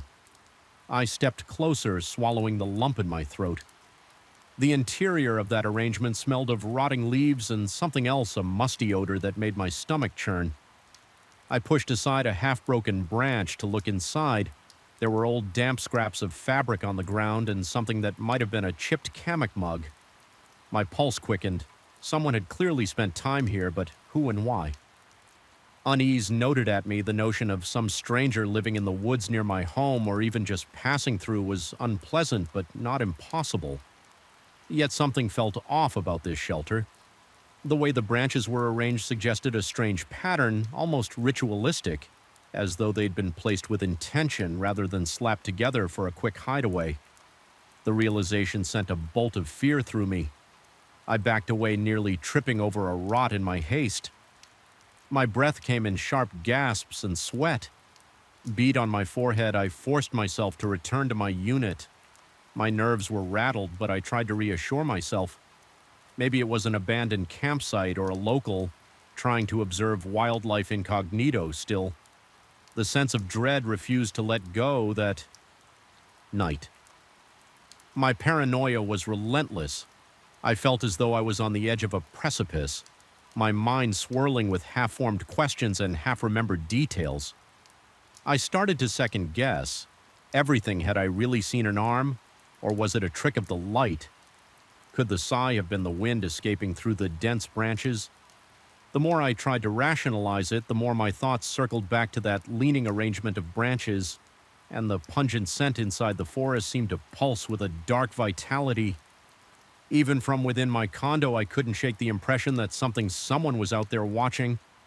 A few days of uneasy calm followed, during which I tried to distract myself with work chores and streaming mindless television shows. But I was always keenly aware of the forest's presence. Especially after dark, I found myself looking out my window more often, checking for movement among the trees. My heart would pound for no reason, my palms clammy as if I were perpetually braced for some awful revelation. Sleep grew increasingly elusive at times. I jolt awake convinced I heard leaves crunching. Just outside my window, my skin would go cold, a tingling wave passing from my scalp down to my heels. It was in this heightened state of anxiety that a final incident shattered any remaining sense of normalcy. I was heading home once more under the cover of night eyes, darting nervously to the tree line. The flickering parking lot lights seemed weaker than ever, barely illuminating my path as I reached the spot where I usually paused. That familiar rustling caught my attention, my muscles tensed. I shined my phone's flashlight into the undergrowth. Then I saw it, or perhaps it allowed itself to be seen. A tall figure stood behind one of the thicker trunk's arms, gripping the bark in a way that seemed almost painful, like its fingers were digging into the wood. I couldn't make out its face. It was lost in the shadow cast by overhead branches, but I glimpsed enough of a silhouette to realize it was human or very close to it. My heart pounded so violently I thought I might faint. My vision narrowed and every breath felt like drawing in shards of ice. For a moment, the figure didn't move, as if it were content just to watch my reaction. Then in one fluid motion, it slid around the trunk to zap, appearing into the darkness. I don't remember dropping my phone, but I heard it hit the asphalt. My mind screamed at me to run, yet my legs were locked in place. A numbness began to creep up from my ankles, as if some invisible force wanted me to remain frozen there. Finally, I managed to jerk my body forward, retrieve my phone, and sprint to my front door. My entire torso was drenched in cold sweat by the time I slammed the door shut behind me. That night, I became convinced there was someone in the hallway outside my unit. The floorboards beyond my door creaked with a slow, deliberate rhythm, as though footsteps were pacing back and forth. I stood on the other side, ear pressed against the wood, tears of fear stinging my eyes. When I dared to look through the peephole, the hallway was empty, and yet the sound continued for hours. I felt trapped, adrenaline coursing through me as I alternated between pressing my ear to the door and pacing in frantic circles around my living room. By the time dawn broke, the noises had stopped. I must have dozed off briefly on the couch because I awoke with a jolt to find light streaming through the curtains. A wave of relief and exhaustion washed over me. I spent that morning convincing myself I needed to face this presence, whatever it was, and claim back my peace of mind. Determined, I ventured out at midday, stepping into the edge of the forest where I had seen the figure. My heart still hammered, but the bright daylight gave me a semblance of courage. I found no fresh footprints, no suspicious debris. Instead, a profound stillness hung over everything, as though the forest itself were waiting with bated breath. I stayed there for nearly an hour, wandering from tree to tree, calling out that if someone was there, they should show themselves. But no one came. Eventually, I headed home, frustrated and tired. Then, just before dusk, I noticed something that turned my blood to ice. Leaning against my front door was a single broken branch. Similar to those I'd seen forming that unsettling shelter in the woods, it looked deliberately placed, the end splintered into a sharp point. My stomach lurched as I realized it must have been left there while I was inside my home. Fear flared in my chest again, and I felt a hot flush on my face that then turned to pins and needles in my extremities. I decided in that moment I had to leave. At least for a while, I packed a small bag, hands trembling as I threw clothing and essentials together. The entire time I felt eyes on me like I was under constant surveillance. I wondered if the figure was outside, possibly peering through my window or standing in the parking lot. Silently judging my every movement, my chest felt tight and my mouth was so dry it hurt to swallow. I finished packing in record time, heart thudding louder with each second as I opened the door to step out. I paused, half expecting to see that figure in the hallway, but it was empty. My footsteps echoed loudly as I hurried to the elevator. The ride down seemed interminable, each floor passing with agonizing slowness. I couldn't stop picturing the figure from the night before, how it had seemed almost hungry for my fear. My skin tingled at the memory. At last, I exited into the parking lot. The sun was beginning to set, and long shadows stretched across the asphalt for a moment. I stood there scanning the tree line, and in that glance I felt it again, that suffocating sensation of being watched. The shadows in the forest swirled together, an impenetrable wall of black. My lungs burned as though I couldn't draw in enough air. I forced my legs to move, half expecting to see a pale arm or a tall silhouette emerging from the tree line, but nothing came. I climbed into my car and started the engine, refusing to look over my shoulder as I pulled away. My headlights grazed the first few trunks of the forest.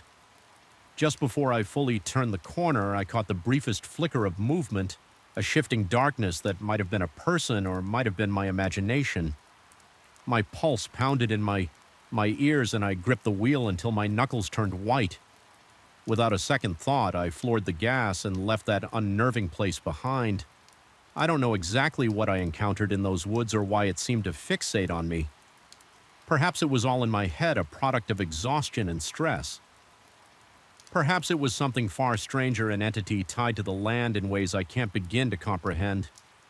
Even now, whenever I close my eyes, I can still see that motionless silhouette and feel its gaze following me as I retreat. It haunts me in the moments between sleep and waking, whispering that it's still out there waiting for me to return. Though I've put miles between myself and that condo, I can't escape the sense of looming dread. The image of that broken branch propped against my door remains burned into my memory, an unmistakable sign that something wanted me gone, or wanted me to know it could reach me wherever I was sometimes when the night is quiet and I'm alone. I hear that faint sigh echoing in the back of my mind. It lingers like a cold breath against my ear, a reminder that, real or not, some horrors refuse to fade. And despite escaping that place, I'm left with the unsettling knowledge that I only postpone the inevitable. A part of me believes that one night, no matter how far away I may be, I will sense movement in the darkness, shapes skulking between silent trees, and when that day comes, I'll be forced to face the terror again. My heart pounding, my mouth dry, my skin prickling with sweat. Even now I glance into the shadows outside my window and wonder if that figure is still there, an eternal watchman silently measuring each fearful beat of my heart. Every night in this old building, the air seems to turn thick and stale the moment darkness settles, as if it's charged with some malignant presence. I can't quite name the place. Hums with a quiet tension that seeps into my bones, tightening my chest and making every breath feel labored. Even from the street, I remember staring up at the weathered facade and wondering why the lights in the top floor windows flickered so erratically, as if someone or something paced back and forth behind the glass.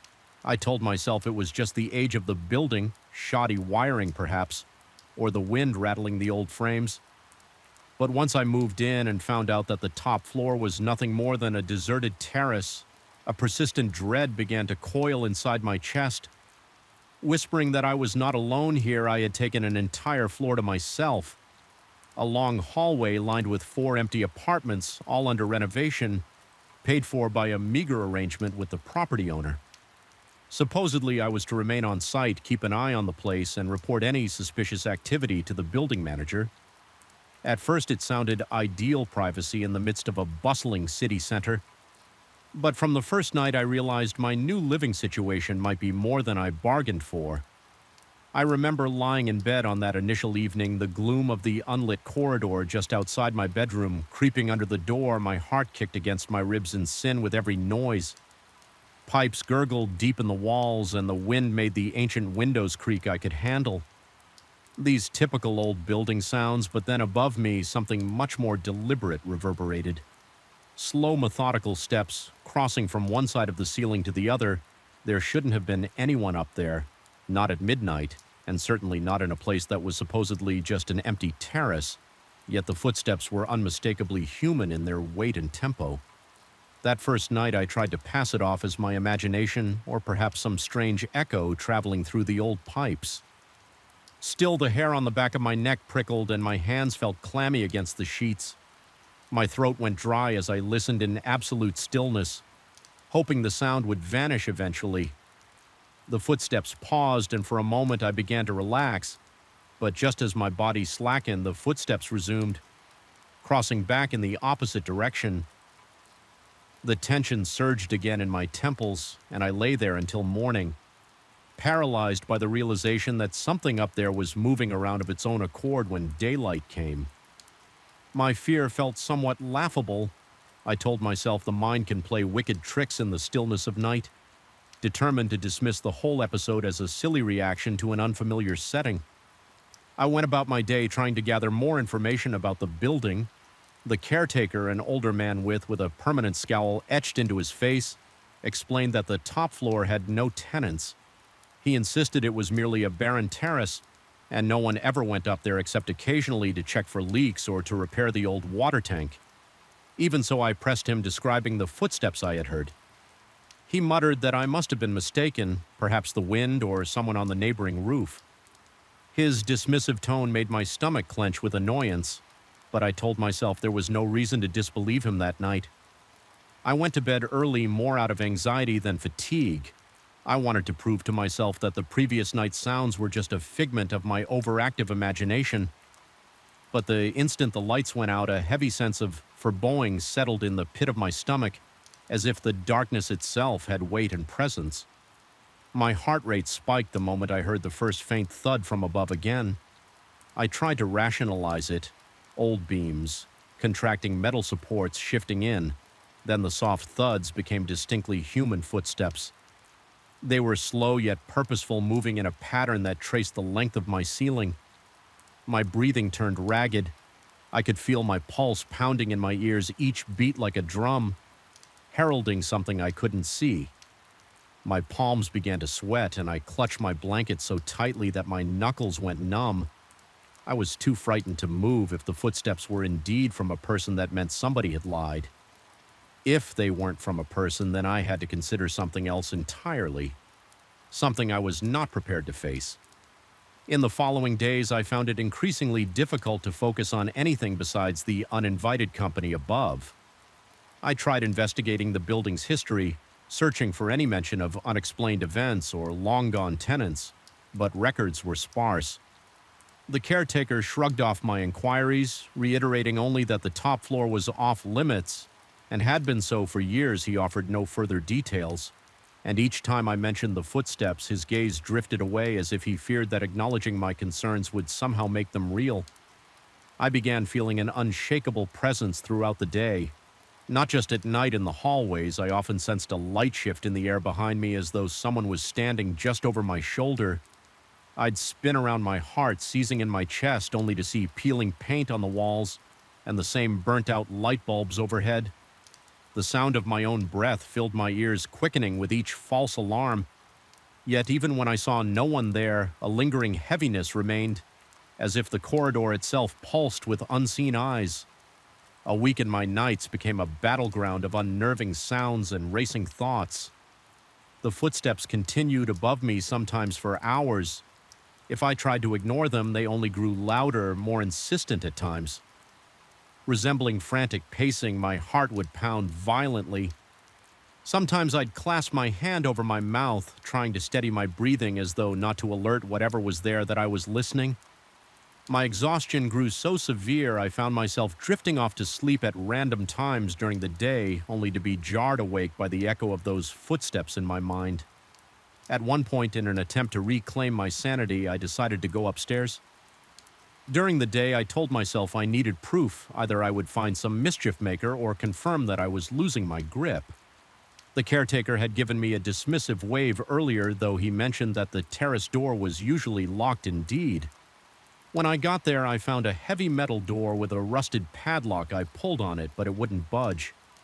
I leaned in, pressing my ear against the cool metal, struggling to catch any sign of life on the other side. The wind whistled through the cracks, and I heard only the city noise echoing from far below. No footsteps, no voices, nothing to confirm my late-night terrors. This contradiction unsettled me further. How could I hear loud stomps at night? If it was so deserted by day, my paranoia started spilling into my everyday life. I became convinced that people in the lobby or on the sidewalk were eyeing me strangely, as though they knew I was unraveling and were just too polite or frightened to mention it. Even on the nights when the footsteps were faint, I felt them drilling into my nerves. I found myself trembling uncontrollably, my muscles perpetually coiled. Ready to flee at the slightest change in the atmosphere one evening, as the city lights outside blurred into a gray drizzle of rain against the windows, I was jolted by a sudden clang above my living room. It was as if something heavy had been dragged across the terrace. My heart hammered so hard I could hardly breathe. I stood up, my legs shaking beneath me, and stepped into the corridor. The overhead lights flickered ominously, my breathing grew shallower with each flicker, and my skin prickled in goosebumps. It felt like the building itself was breathing, its old walls wheezing in tune with my pulse. While I crept toward my living room, the footsteps started up again, only now they were more rapid, as if someone was pacing in agitation. My mind conjured all sorts of twisted scenarios, some vagrant living there undetected, or perhaps something far less human. Prowling around the caretaker's refusal to engage with my questions suddenly felt more sinister. Was he hiding something? I approached the tall window that gave a partial view of the upper structure. Rain pelted the glass.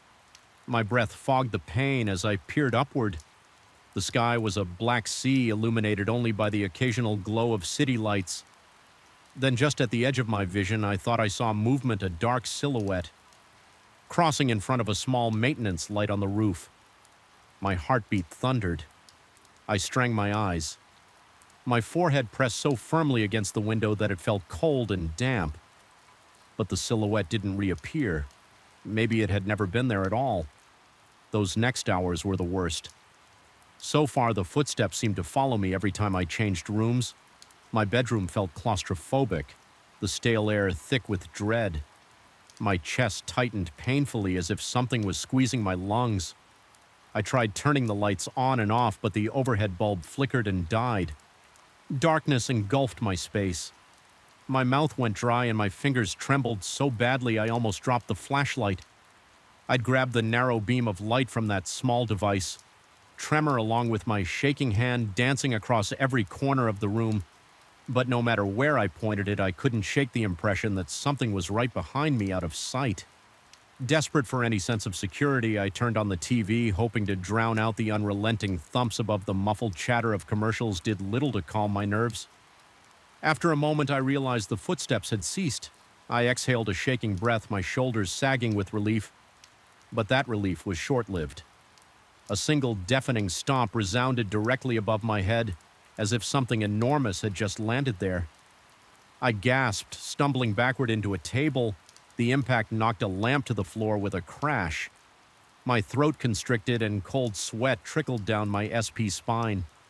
Adrenaline flooded my veins, making me elated. The dryness in my mouth was so intense that my tongue felt glued to the roof. I was too scared to even retrieve the lamp. At that moment, I recalled the caretaker's words about the terrace being locked if the door was locked. What was up there? The question turned in my mind like a spinning top, each rotation tightening my fear. It dawned on me that perhaps a lock wouldn't stop whatever was causing these footsteps.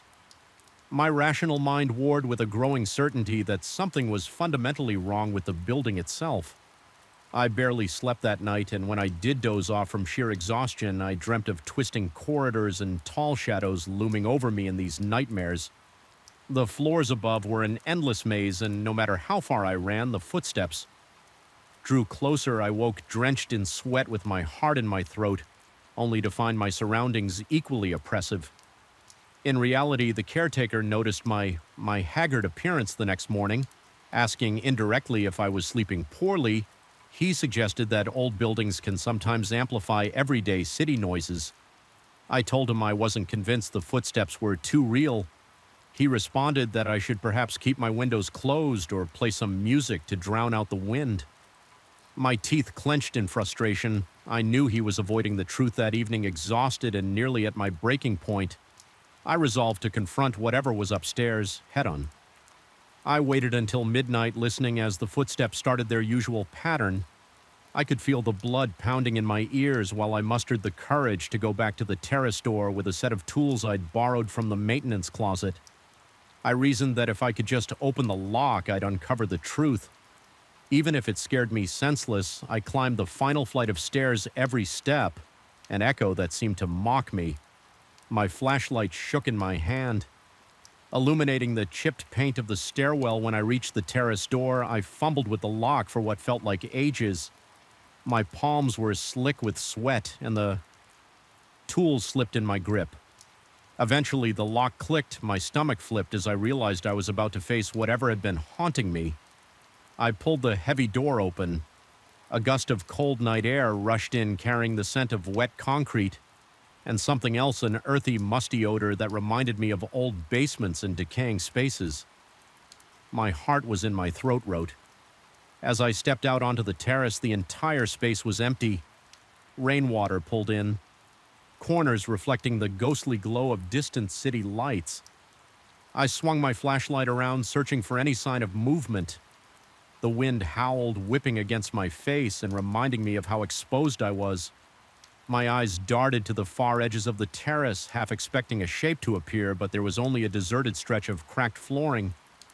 Then, near a small service door leading to the water tanks, I heard a shuffle of footsteps so faint I nearly missed it.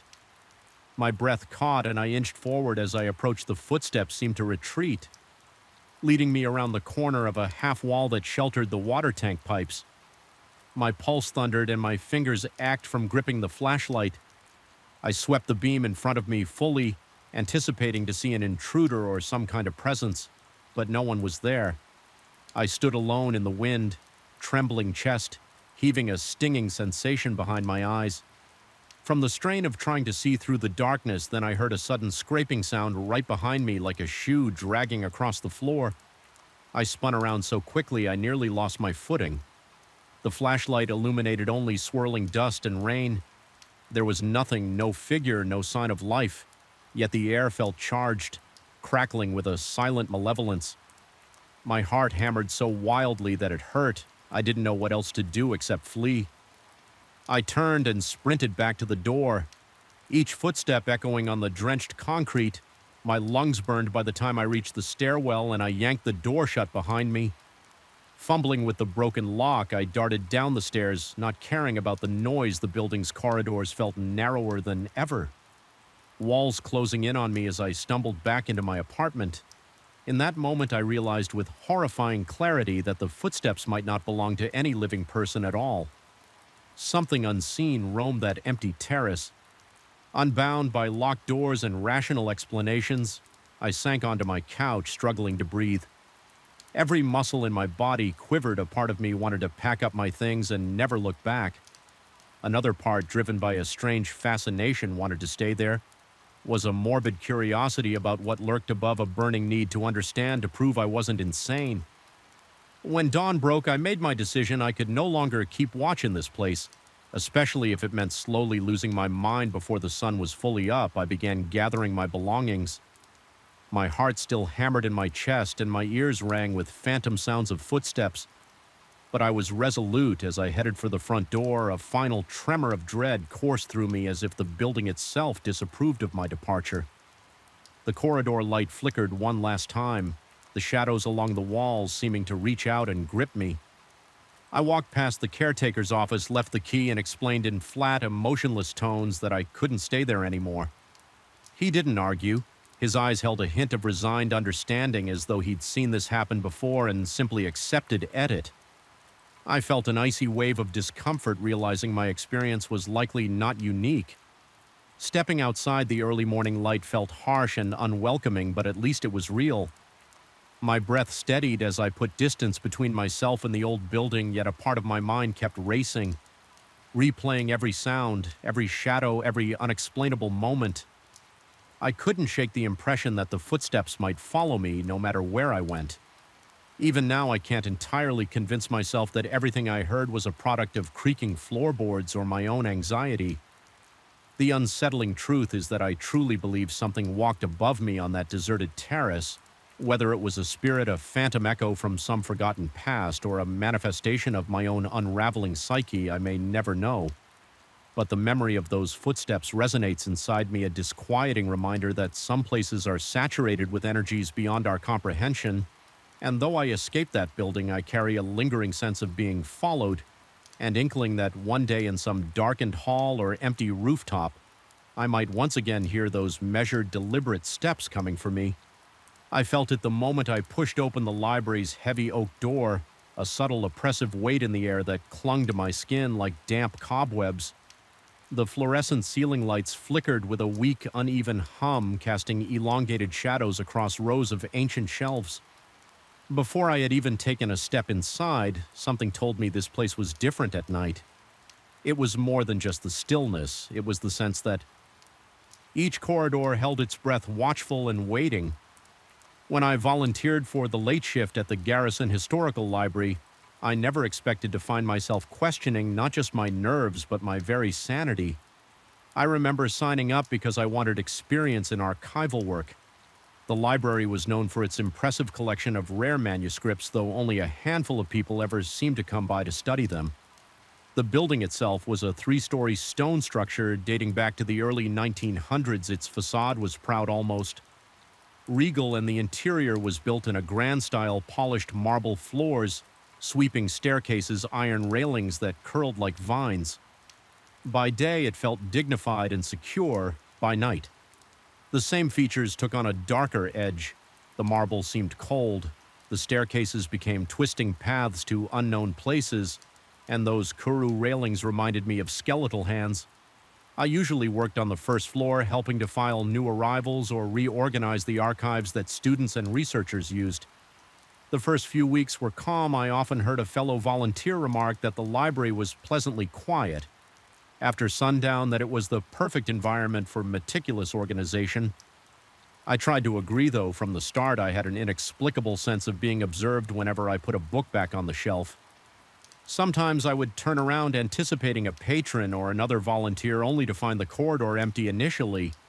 I told myself I was just spooking myself in the hush of those grand halls, but the subtle friction between my nerves and my logic grew stronger. With each passing night during one of my shifts, I was tasked with cataloging some rare texts on the 3rd floor. These books were from the 16th and 17th centuries, many with brittle pages and fading scripts. The 3rd floor was normally sealed off to casual visitors. Only researchers with special permission were allowed there. The door to that area required an old key, heavy and ornate, that I had to sign out from the front desk. The overhead lights in that space were dimmer, and many of the fixtures were original to the building, meaning they buzzed faintly as if on the verge of burning out. I hated that noise. It reminded me of a swarm of insects just out of sight on that particular night. I found myself alone in the library around 10. The guard at the reception desk downstairs had stepped out for a brief break. I heard him say something about wanting to grab a quick cup of coffee from across the street. I swallowed my unease and headed for the stairs. My heart thudded against my ribcage as I climbed, and a chill prickled the back of my neck. Every step felt heavier than the last, as if the darkness overhead was pressing down, encouraging me to turn around, but I tried to brush it off. It was just a job. Just another flight of stairs. As soon as I reached the 2nd floor, landing, a draft of cold air brushed over me. It felt deliberate somehow, like an unseen figure had passed by. I shivered and paused, looking toward the corridor that led to the main reading room. On that level silence, just the usual hush of old buildings settling. Perhaps a slight creak of the wooden floor, taking a slow breath. I continued toward the final staircase that led to the restricted third floor. The overhead light there flickered once, and the gloom made the steps look steeper than I remembered. Halfway up, I felt a tingling unease crawl across my skin. My mouth went dry, and I gripped the banister to steady myself. That was when I saw it, a hand pale, almost translucent. Resting on the iron rail a few steps above me, my lungs seized for a split second. I thought someone was leaning on the banister, but there was no arm, no shoulder, no body, just that single disembodied hand.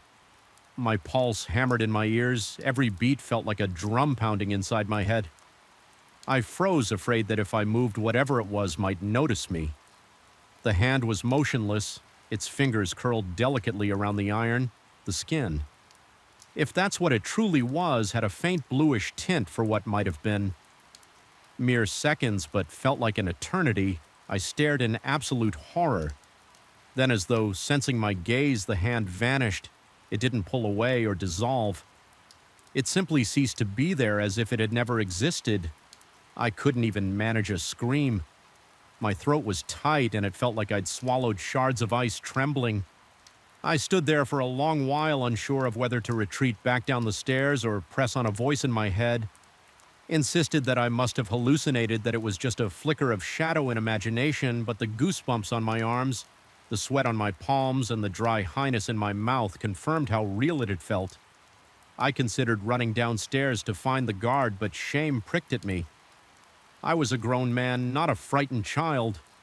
If I told him I'd seen a phantom hand on the banister, I might lose any credibility I had. Besides, part of me wondered if the stress and the eerie quiet had just played tricks on my mind in an effort to restore calm. I forced myself to focus on the steps each footfall measured until I reached the third-floor door. My hand shook so badly it took me a few tries to fit the key into the lock. The reading room beyond was large, its high ceiling supported by thick wooden beams. Many of those beams were carved with ornate designs, so worn by time that they looked like faces melting into the wood. Rows of shelves ran the length of the room, containing countless volumes that smelled of old leather and dust. The overhead lighting was even weaker here, many bulbs either dim or burnt out. I noticed a distinct hush. An absence of sound that bordered on suffocating. My breathing sounded too loud, too ragged. I turned on a small desk lamp near the central table, determined to focus on my work. The library wanted me to update the records of a few manuscripts, verifying their condition and cross-checking references, but all I could think about was that hand. Every creak of the floorboards made my heart race anew. My back felt exposed, as though eyes were sliding over me from the dark corners. I started to notice odd details. A stack of books on the far shelf that appeared to have shifted positions since the last time I visited, the faint smell of mildew intensifying in a corner near an old tapestry, and a slight but constant rustling that I couldn't source. Whenever I stopped to listen carefully, the rustling fell silent, only to return in the periphery of my hearing. Moments later, at one point, I thought I saw a shape move in my peripheral vision. I looked up, searching the aisle between two tall shelves, but it was empty. My scalp prickled, and I felt a bead of cold sweat slide down my temple. Forcing a steady breath, I clung to the logical explanation that my mind was on edge and conjuring phantoms out of the gloom. After about an hour of this, my nerves were frayed. I packed up the manuscripts I had managed to catalog and locked them in a special cabinet. My plan was to hurry downstairs and maybe call it a night. That was when I heard a faint scraping sound near the far end of the room, something like nails being dragged across wood. My breathing quickened and my heart pounded so fiercely it almost hurt. I stepped toward the door, intending to leave, but an inexplicable force seemed to draw my attention against my better judgment. I found myself walking toward the origin of the sound. Each step felt like it vibrated in my bones. The desk lamp's light couldn't reach that far, so the corners were a murky darkness that seemed to shift with my movements. In that dimness, I caught a glimpse of something near the shelves, a figure too tall to be a person. Its outline faint but unmistakable. It seemed elongated as though stretched the moment I registered its shape. It slipped out of sight behind a row of ancient folios. My breath came in ragged gasps, yet a compulsion to see it more clearly drove me forward. Every muscle in my body screamed to run, but curiosity, or perhaps some primal fear of the unknown, pushed me on, rounding the corner of the shelf. I pointed the narrow beam of my flashlight into the darkness. The light danced across old wooden boards, dust motes swirling in the air. Nothing was there. The scraping sound had stopped, replaced by my own thunderous pulse. For a while, I just stood there scanning every inch of the space. Eventually, I whispered a reassurance to myself that maybe it was just a draft. Then I heard a soft sigh. It wasn't mine. I spun around the flashlight beam, jerking wildly across the spines of books. The sigh came again like a gentle exhalation filled with regret. My nerves felt stretched to a breaking point. The flashlight flickered, and in that instant I sensed movement, like something brushing past me close enough to rustle the loose fabric of my sweater. I yelped, nearly dropping the flashlight, and the beam revealed a swirl of dust in the air, as though something had just disturbed it. I felt my insides turn to ice. Whatever was there, it moved with purpose. I backed away, my breath shallow and panicked. My ankles bumped against a chair, and I almost tripped. It was then that I decided I couldn't stay on that floor for another second. I sprinted for the door, my footsteps echoing across the silent reading room. As soon as I reached the staircase, my mind replayed the image of that pallid hand resting on the banister. I couldn't bear to let my fingers touch the same spot, so I pressed my back against the wall, my free hand guiding me unsteadily down the steps. My legs trembled so badly I feared I might tumble headlong when I reached the second floor. I paused, swallowing against the dryness in my throat. The corridor was dark, and the single overhead bulb flickered on and off for a moment. In the strobing light, I thought I saw a faint silhouette at the far end, but it disappeared when the bulb steadied. My heart refused to slow each breath. Felt insufficient, as though the air in the library no longer carried enough oxygen downstairs. The security guard had returned. I stood at the reception desk, sipping coffee through the haze of my terror. I heard him ask if I was feeling all right, though in my dad's state it sounded almost muffled. I barely managed to nod and muttered a weak explanation that I felt under the weather. I didn't mention the hand, the figure, or the scraping sounds. My mind spun with questions. Had I genuinely seen something supernatural, or had my imagination spiraled out of control in the oppressive silence of that old library? Regardless of the truth, I dreaded ever going back to the third floor alone. The next evening, I lingered on the first floor, claiming I needed to reorganize some reference materials. In reality, I just didn't want to go anywhere near that staircase. Every time I glanced at it, my stomach twisted. I found myself hyper-aware of the building's noises, the whisper of a breeze through the rafters, the subtle groaning of the pipes, the soft hum of fluorescent lights.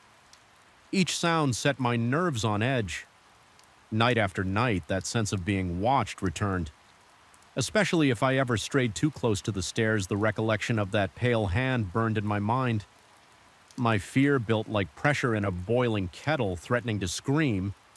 Eventually, I confided in a fellow volunteer using vague terms. I mentioned that I had a bad feeling about the third floor, that something about it made me uneasy. The volunteer just shrugged, saying they also disliked that floor at night. They'd never witnessed anything strange, but they claimed the atmosphere up there was stifling. They had heard rumors of odd occurrences, books misplaced, inexplicable cold spots, even a faint smell of decay that would drift through the aisles and vanish. No one could pinpoint a rational cause. That conversation should have comforted me by confirming that others found the space unsettling, but instead it amplified my anxiety. It meant I wasn't entirely alone in this perception. Something was genuinely off about that place. Something. Beyond mere shadows and drafts, my mind became a storm of death, out and dread. I found myself awake at night, replaying the scene of that spectral hand on the banister. I could still see the curve of its fingertips, the uncanny stillness of its pale flesh. At times I worried I was losing my grip, that I'd let a momentary hallucination toy my reality. Last week, an archivist asked if I would help pack some fragile volumes for restoration. They were, of course, on the third floor.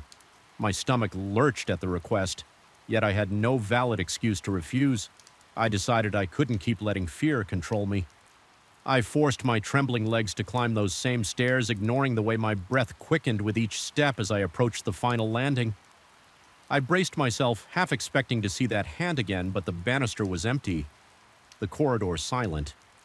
My relief was fleeting because every shelf, every shadow seemed alive with anticipation. I powered through car, carefully boxing manuscripts and trying to keep my mind anchored to mundane tasks. The archist was on the second floor, so I was left alone to gather the texts. Each rustle of paper made my heart flutter. I started to feel that prickling sensation on my neck, as though unseen eyes were tracing my every movement. Once or twice I spun around with the irrational conviction that I'd see something lurking behind me. Nothing just the same. Dusty shelves. Eventually I finished. I practically bolted down the stairs, clutching the box tightly, ignoring the dryness in my mouth and the sweat dripping down my back. Even now I can't rationally explain what I experienced. Did I truly see an apparition, or did my mind construct a phantom from the uneasy quiet of a decrepit library wing? All I know is that some nights as I pack up and prepare to leave, my eyes drift to that curved staircase. The air around it seems colder, the shadows deeper, and sometimes out of the corner of my vision, I think I spot the faint outline of a hand resting languidly on the iron rail. Whenever that happens, I freeze. My heart thunders in my chest, and for a beat or two I can't breathe. Then, like a mirage, it disappears, but it always leaves me shaken. The library doesn't feel quite the same anymore. Its corridors bear an unspoken threat, an easy hush that saturates the air. I try to focus on the positives, the historical significance of the place, the invaluable texts I get to handle, but the memory of that pale hand is never far behind.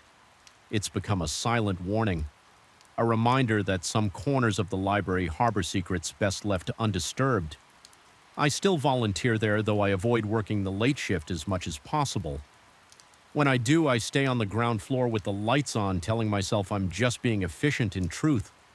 I'm afraid of what I might see or imagine if I wander upstairs alone sometimes. When the building is at its quietest, I catch an echo of that eerie scraping sound like distant nails on wood every time my pulse spikes, and I fight the urge to run outside into the safety of the streetlights. There's no grand resolution, no final confrontation that banished whatever presence resides on that third floor. I haven't found any rational explanation, no historical footnote that might clarify the nature of what haunts this place. Yet I've come to accept that some mysteries remain unsolved. Lingering in the peripheral darkness, the library stands as an edifice of history and knowledge, but it also houses shadows of the unknown, and those shadows feel alive. Though I continue my duties, I know I'll never fully conquer the dread that seeps through the walls of that old building whenever I'm in there. After dusk, a chill clutches my heart. I sense the library's silent vigilance, as though it is waiting for me to let my guard down. I haven't gone back to the third floor by myself. If a task requires it, I make sure someone else is around, even if it's just the guard downstairs, because that memory remains a pale hand on the railing, a creeping chill up my spine, and I can't shake the feeling that if I ever see it again, it might not disappear so quickly, and that possibility terrifies me more than any nightmare I've ever had. I first sensed something was wrong the moment I stepped into that building after sunset. The corridors had a way of swallowing every echo, turning ordinary footsteps into dull thuds that vanished all too quickly, leaving behind a suffocating quiet. The overhead lights flickered weakly, throwing elongated shadows against the walls, as if hungry to devour the last traces of human comfort. I've always hated how deserted our commercial building becomes at night, like an abandoned monument that no one bothers to visit, but at least before that particular night it never truly terrified me. It merely unsettled me like a stranger. Stare from across a dark street now whenever I recall the events that unfolded. I feel my heart pound faster and my throat tighten as if the memory itself is physically grabbing hold of me. My shift rarely extended so late, but that night I had no choice. I was finishing up some paperwork, and by the time I glanced at the clock, it was well past the normal closing hour. The cleaning staff had already come and gone, and I could have sworn I was the only person left on the entire floor. The silence grew so thick that I could hear the hum of the air conditioning system overhead. It reminded me of a raspy breath like some slumbering beast waiting to wake. At any moment, I wanted nothing more than to pack my things and rush to the safety of my car, but I had to deal with one last chore, taking the trash down to the basement level via the service elevator. It was a small task, something I had done hundreds of times before during normal hours on that evening. Though it felt like a trial I wanted to avoid at all costs. I pushed the trash bin down the hall, trying to ignore the heavy shadows flickering along the corridor. The wheels squeaked loudly, echoing with each rotation. It set my nerves on edge. A part of me scolded my own imagination for running wild. It's just a building. It's just night. I told myself, yet I couldn't shrug off. The sensation that I was being watched, my skin prickled at the nape of my neck, and my palms grew clammy around the handle of the bin. Looking back, I can't recall a single specific reason for feeling so paranoid, only that everything felt off.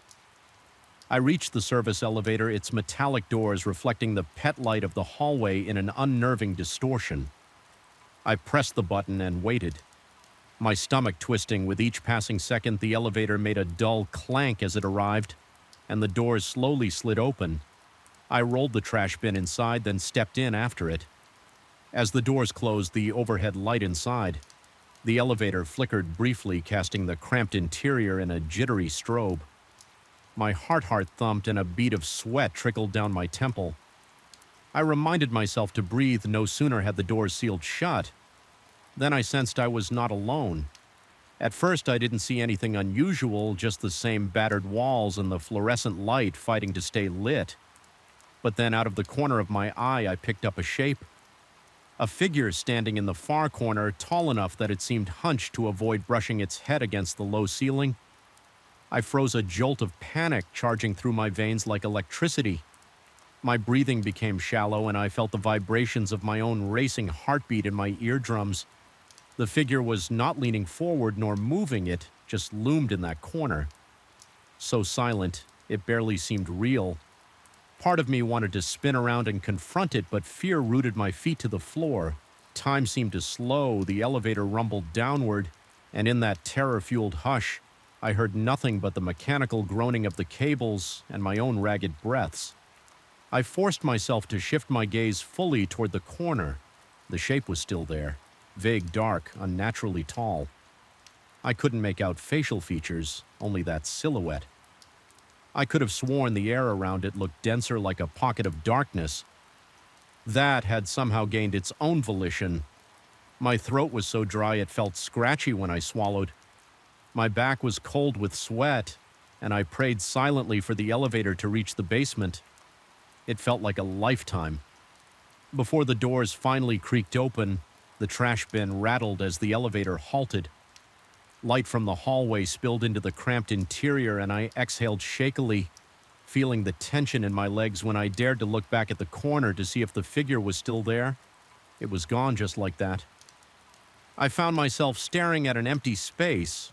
The corner looked harmless, just scuffed metal walls and a dingy floor.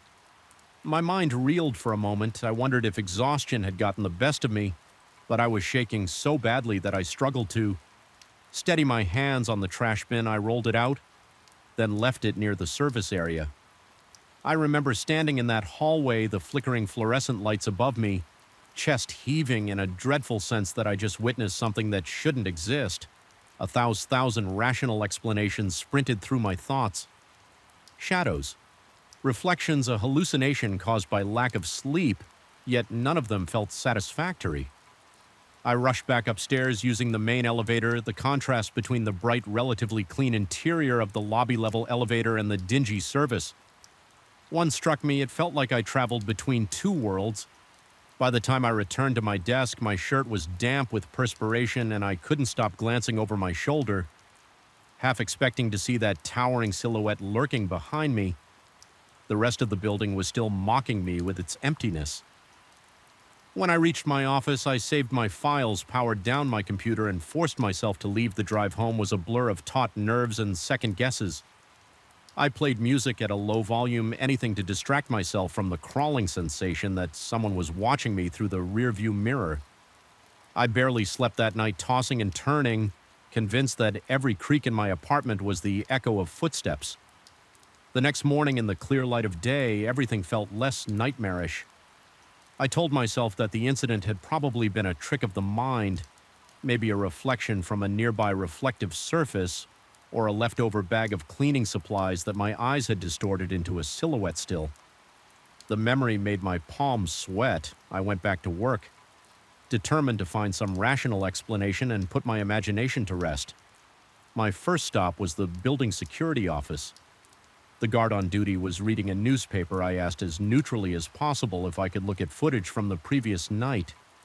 He seemed confused, but pulled up the relevant recording. We located the timestamp of when I had stepped into the service elevator on the screen. I saw myself pulling the trash bin, looking uneasy, glancing back and forth, but there was no one standing beside me, no elongated figure, no shape at all. I felt a sickening twist in my gut as I watched the footage. I saw myself flinch as if I'd caught sight of something. Then I watched myself freeze, turning slightly toward the corner, yet on the screen. That space looked empty. I couldn't explain why, but watching that replay made my heart pound even harder than the moment I'd witnessed the figure. A cold pressure pressed against my chest, reminding me of how fragile my own sense of reality could be. The guard asked if I was okay, noticing that my face had grown pale, so I muttered that I was feeling a bit under the weather. He suggested I get some rest the entire time. I remained fixated on that tiny pixelated screen, trying to rationalize the difference between my recollection and the recorded reality. I felt my composure slipping over the next few days. I tried to bury myself in work to avoid thinking about the incident, but the building itself didn't let me forget yet. Every time the sun began to set and the corridors grew dark, that familiar tension seized me. I became hyper-aware of every flicker of light, every flick of a shadow at the edge of my vision. My heart would race for no apparent reason, forcing me to stop and take deep, steady breaths. Once I swore I heard a low whisper while I passed the supply closet on the 12th floor, but when I pressed my ear to the door, there was only something silence. Another evening, I caught a brief reflection in a window, a tall shape gliding behind me. But when I spun around, the corridor was empty.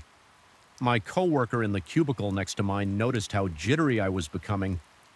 He asked if everything was all right with me, and if I needed any help. I told him somewhat truthfully that I'd been having trouble sleeping. He mentioned that maybe I was working too many late nights. I nodded, grateful that he didn't pry further, but inside I felt the dread growing. What if I really was losing my mind at night? My dreams became vivid, feverish nightmares. I would find myself trapped in that service elevator. The lights flickering overhead. Each time the doors opened, the hallway was darker. Then before a shape impossibly tall would drift into the elevator like a shadow, made solid, pressing closer and closer until I could feel a freezing presence brushing against my skin.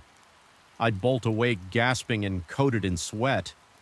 My pulse hammering. The next day I'd arrive at the office with blurry eyes and a roiling stomach, unable to shake the fear.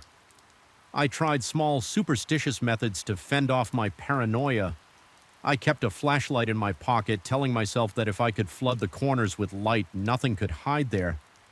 I avoided the service elevator when I could, though occasionally I had no choice but to use it for deliveries. Each time I felt my heart race and my throat constrict, but I never again saw the figure as clearly as that first encounter. I only sensed presences like cold spots in the air or shifts in the darkness. One Thursday evening, I had to work late again. A coworker was waiting for a ride, so I felt marginally safer that I wasn't alone on the entire floor. Eventually, he left, and I was once more the last person in that hollow structure. Outside, the wind howled, rattling the windows. The building seemed to sigh in response, and the lights flickered intermittently.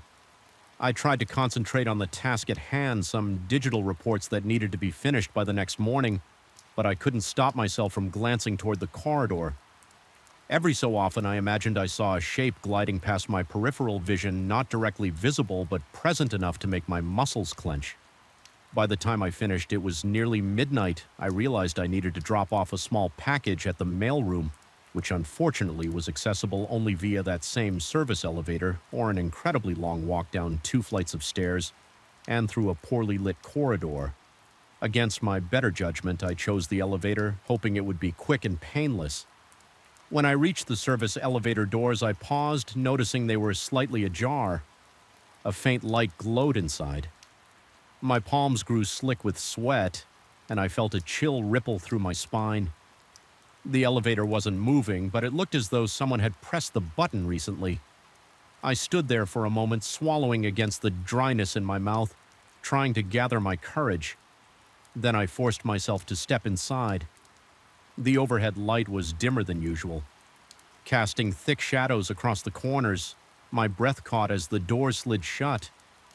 I pressed the button for the basement. The elevator jerked, descended a few floors, and then stopped with a groan. Between levels, by the sound of it, my chest tightened as the fluorescent bulb above flickered in and out. Leaving me in near darkness, I pressed the emergency button repeatedly, but nothing happened. A claustrophobic panic rose within me, and I felt my vision dimming at the edges. That was when I saw it again, that tall, looming figure in the corner, motionless but unmistakably present. My lungs burned as I forgot how to breathe properly. I wanted to shout, but my voice stuck in my throat. The flickering light revealed only the vaguest outline, a black column of shadow I could feel rather than see the intensity of whatever it was staring straight into me. My body started shaking uncontrollably, a cold sweat washing over me. The temperature felt as if it had dropped 10 degrees. In an instant, I pressed myself against the opposite corner, heart crashing against my rib cage. The elevator's mechanical hum had gone silent, leaving only the faint crackling of the faulty light fixture. My mind raced. Was this real? A hallucination? Was I losing my grip on reality all the while? I felt that presence looming, almost blending with the darkness, yet more tangible than my own reflection.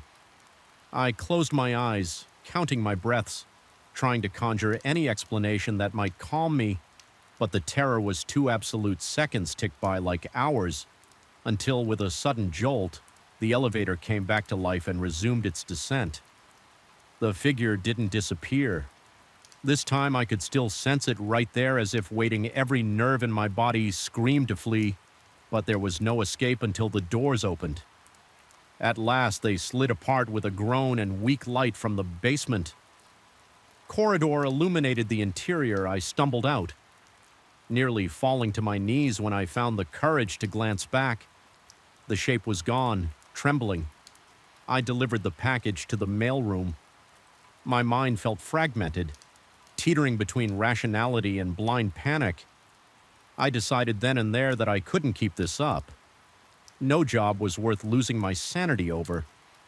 I resolved to speak to management the next day, request a shift change, or possibly even quit if it came to that.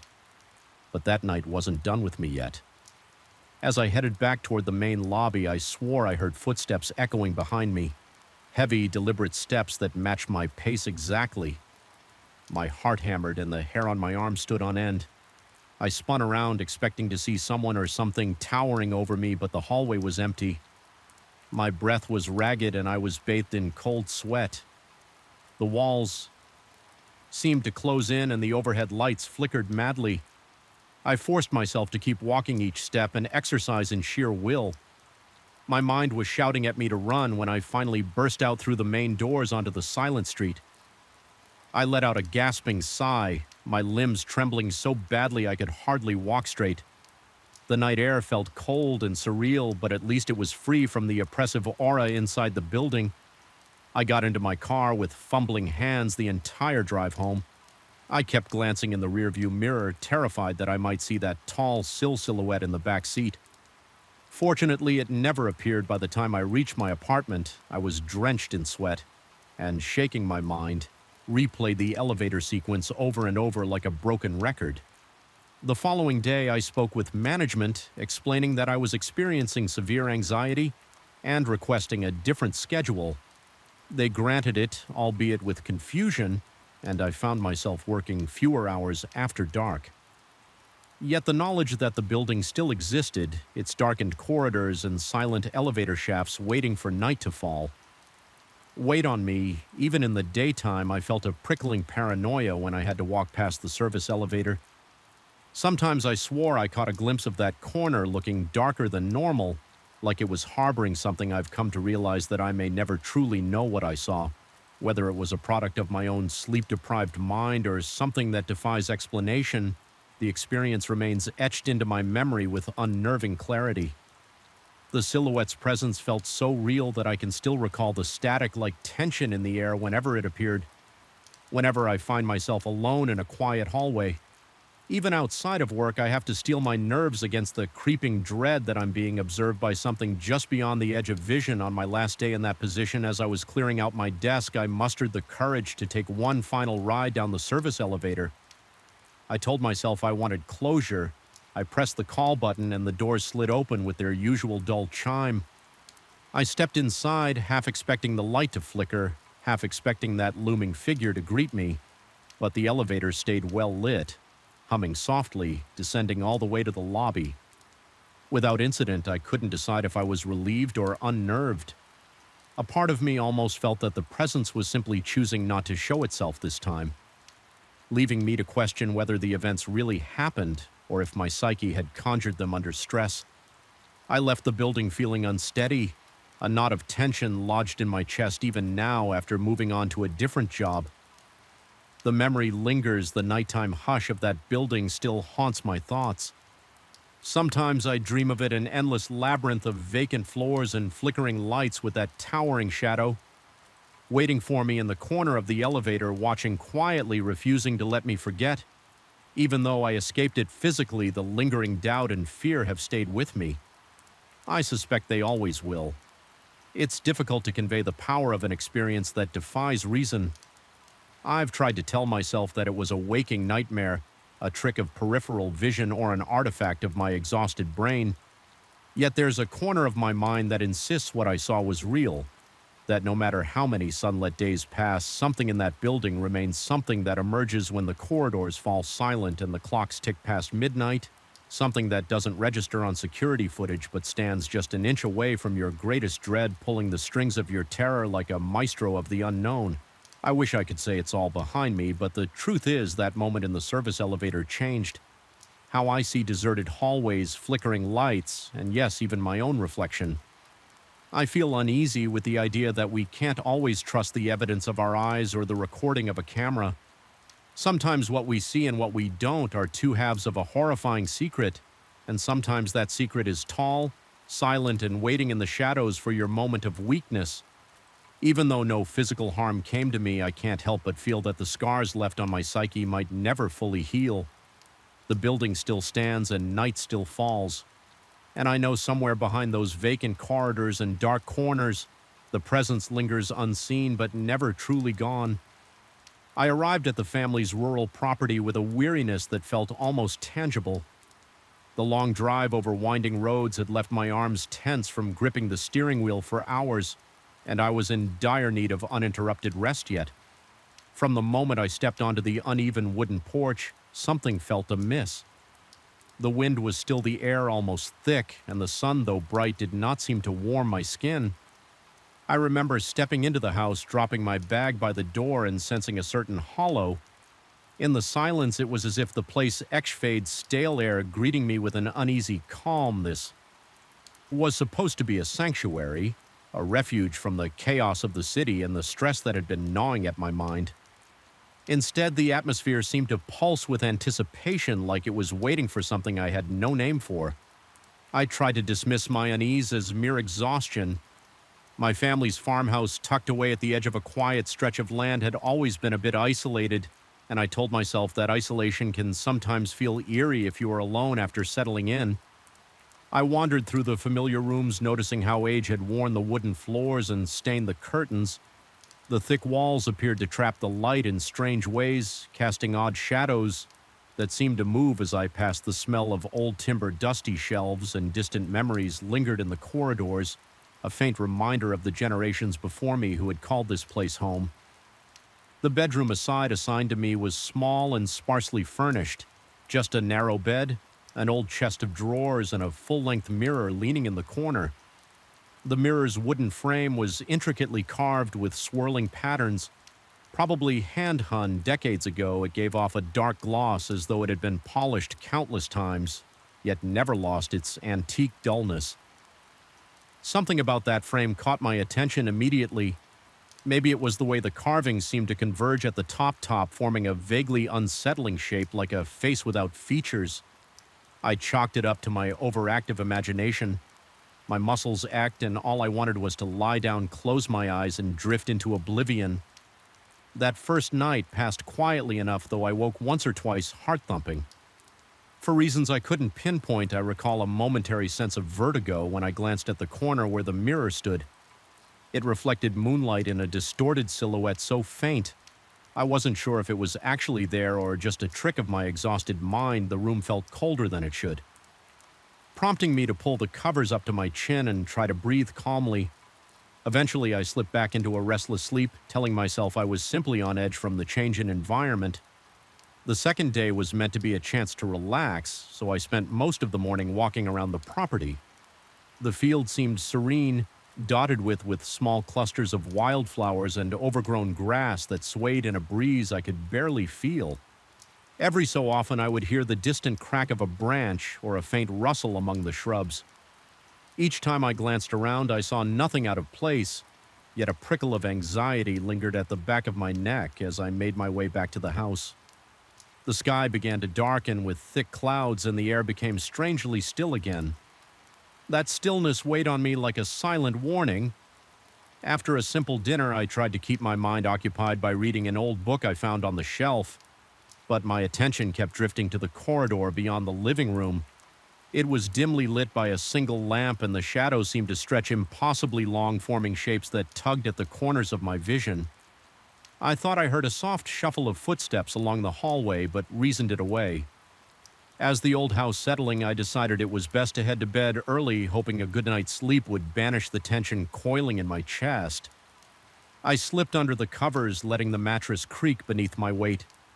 The rain started to fall gently at first, then intensified, tapping against the window in a steady rhythm. My eyelids grew heavy just as I began to drift off. A soft sound like a sigh reached my ears. I opened my eyes, my heart thawing in response. The sound was so faint I wondered if I had imagined it, but it left me alert. Every nerve on edge. I strained my hearing for a moment, but the only thing I registered was the persistent drumming of the rain. Slowly, I allowed myself to relax, sinking once more into that half-conscious state between waking and dreaming. Sometime in the dead of night, I came awake with a sudden gasp. My breathing was shallow, chest tight with unprovoked panic. It felt as if I had jolted out of a nightmare. Though I couldn't remember any details, my gaze darted around the dark room until it fell on the mirror in the corner. The surface seemed hazy, like it was covered in a thin film of breath. I found it odd because the house wasn't especially humid, and the temperature wasn't significantly cold or warm to cause condensation. My gut twisted. Something about that slight fogging made me feel as though someone else had been standing there exhaling onto the glass. I got up, my pulse hammering in my ears. Each step I took toward that mirror made the boards beneath my feet creak ominously. My throat went dry as I inched closer in the darkness. I could see my pale face reflected back at me. My eyes looked unnaturally wide, rimmed with shadows from poor sleep. Then for the briefest flicker of an instant, I caught a glimpse of something else, another outline, a face hook hovering beside mine. My heart slammed in my chest and I staggered back nearly, tripping over my own feet when I dared to look again. All I saw was my own terrified expression. The haze on the mirror was still there, but it offered no sign of that second face. I stood there trembling, adrenaline surging through my veins. My stomach turned and a cold sweat broke out on my forehead. Eventually, I forced myself to return to bed. Sleep was a lost cause, but I lay down out of sheer exhaustion, heart pounding and skin clammy. I must have drifted off sometime near dawn because the next thing I recall is the faint light of morning seeping through the curtains at breakfast. I felt disoriented and on edge. My hands shook slightly as I poured coffee and my appetite was non-existent. The oddness of the night weighed on me, but I tried to maintain some sense of normalcy by sticking to a routine. I cleared the table, walked outside to check the property line, and did my best to ignore the persistent feeling that I was being watched. In the periphery of my vision, I sometimes thought I saw a dark silhouette standing by the side of the house, but every time I turned my head, there was nothing, just an empty stretch of grass and a few leaning trees. The third night arrived with a suffocating heaviness. It was as though the air itself had thickened, making it difficult to breathe. My nerves were raw and my entire body felt tense. I settled into bed, leaving the lamp on this time, desperate to dispel some of the looming shadows. The mirror's reflection cast a distorted glow along the walls, creating wavering shapes. I tried to read for a bit, but every small noise, a creak of the floor, the rustle of the wind outside made me jump. Eventually, I turned off the lamp, hoping darkness might bring relief. Sleep was elusive. My mind conjured images of that mirror, remembering how the glass had looked clouded the night before, and how just for an instant I thought I saw another face. A chill crawled up my spine as I imagined that unknown presence hovering just beyond my line of sight. My heart rate surged every time I thought I heard a subtle shift in the room, like fabric brushing against wood or a quiet shuffle across the floor. Midway through the night, I felt compelled to check the mirror again. I didn't even fully understand why, perhaps a morbid curiosity or a need to confirm that it was still just a normal piece of furniture, forcing myself to get up. I walked toward it. My breath felt hot and ragged in my throat, and I could feel the thumping of my pulse in my wrists the closer I got. The more a sense of dread swelled within me. My skin prickled with goosebumps and my legs felt weak. Standing before the mirror, I saw my reflection cast in faint moonlight. My cheeks looked hollow, eyes sunken from lack of rest. The carved frame seemed to loom around me, almost pulsing in the dark. I leaned in cautiously, half expecting to see that phantom face again. But the glass was clear this time, showing only my own haunted features. Just when I was about to step back, I heard that faint sigh again. Only this time it felt like it was right behind me. My throat went tight and I snapped around, certain I would see someone in the shadows. There was nobody. I walked back to the bed with shaky legs. Every muscle in my body tensed as if ready to bolt sleep. Never fully came after that. I lay there, eyes squeezed shut, forcing myself to keep breathing. The darkness felt alive with watchful eyes, and I was certain something lurked just outside my vision. My heart pounded so violently that my chest hurt by morning. I resolved to investigate the mirror's origins. There had to be some explanation, perhaps a family myth or a rumor about the house that I'd never heard before. I looked through the dusty shelves, flipping through old notes and letters. It was mostly mundane records about harvests, livestock repairs, nothing that hinted at anything supernatural. Yet as I rummaged through the drawers, I found a small scrap of paper containing a brief mention of an unsettling presence in the upstairs mirror. The handwriting was old and faded, and it offered no details. I stared at the words, my heart lurching with recognition. It seemed I wasn't the only one who had felt something unnatural about this object all day. The sense of being watched dogged me. I kept seeing shapes just out of my field of vision. A flicker of movement near the staircase, a suggestion of a figure peering through a window whenever I turned. No one was there. My paranoia grew with each passage hour, culminating in a near constant tension in my shoulders. Even the air smelled wrong, damp and sour like stagnant water.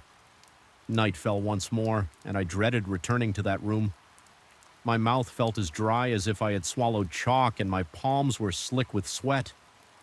Nonetheless, I forced myself to lie down, hoping the ordeal would somehow subside. The hours stretched on, and I alternated between drowsy half-sleep and jolts of sheer panic. At some point, I became aware of a raspy sound like labored breathing. Just a few feet away, my eyes flew open, and I stared at the blackness, scarcely daring to move. My arms felt paralyzed, my lungs refusing to draw air. Naturally, the noise persisted, filling the silence with a slow, agonizing rhythm. I mustered the courage to flick on the lamp. The sound stopped instantly, as if someone had plugged a leak in a pressurized chamber. Adrenaline pounded in my veins and I felt the hair on the back of my neck stand up. I glanced toward the mirror. It was angled in such a way that from the bed I could see part of the room reflected, including the door. This time I saw a subtle blur in the reflection, like a smear of darkness that did not match any object in the room. My heart hammered so loudly that my ears rang and my skin broke out in goosebumps again. I realized the mirror was showing some presence I couldn't identify. It wasn't a clear shape, but a faint distortion similar to heat waves. Rising off asphalt in summer, only it was darker, colder. I kept staring, my eyes watering from the intensity of my own fear. Then the shape seemed to move. It slid across the glass as though pacing back and forth. The breath caught in my throat. I felt utterly helpless in that moment, pinned by my own terror. My mind raced with questions. Was I hallucinating? Was something truly in this house?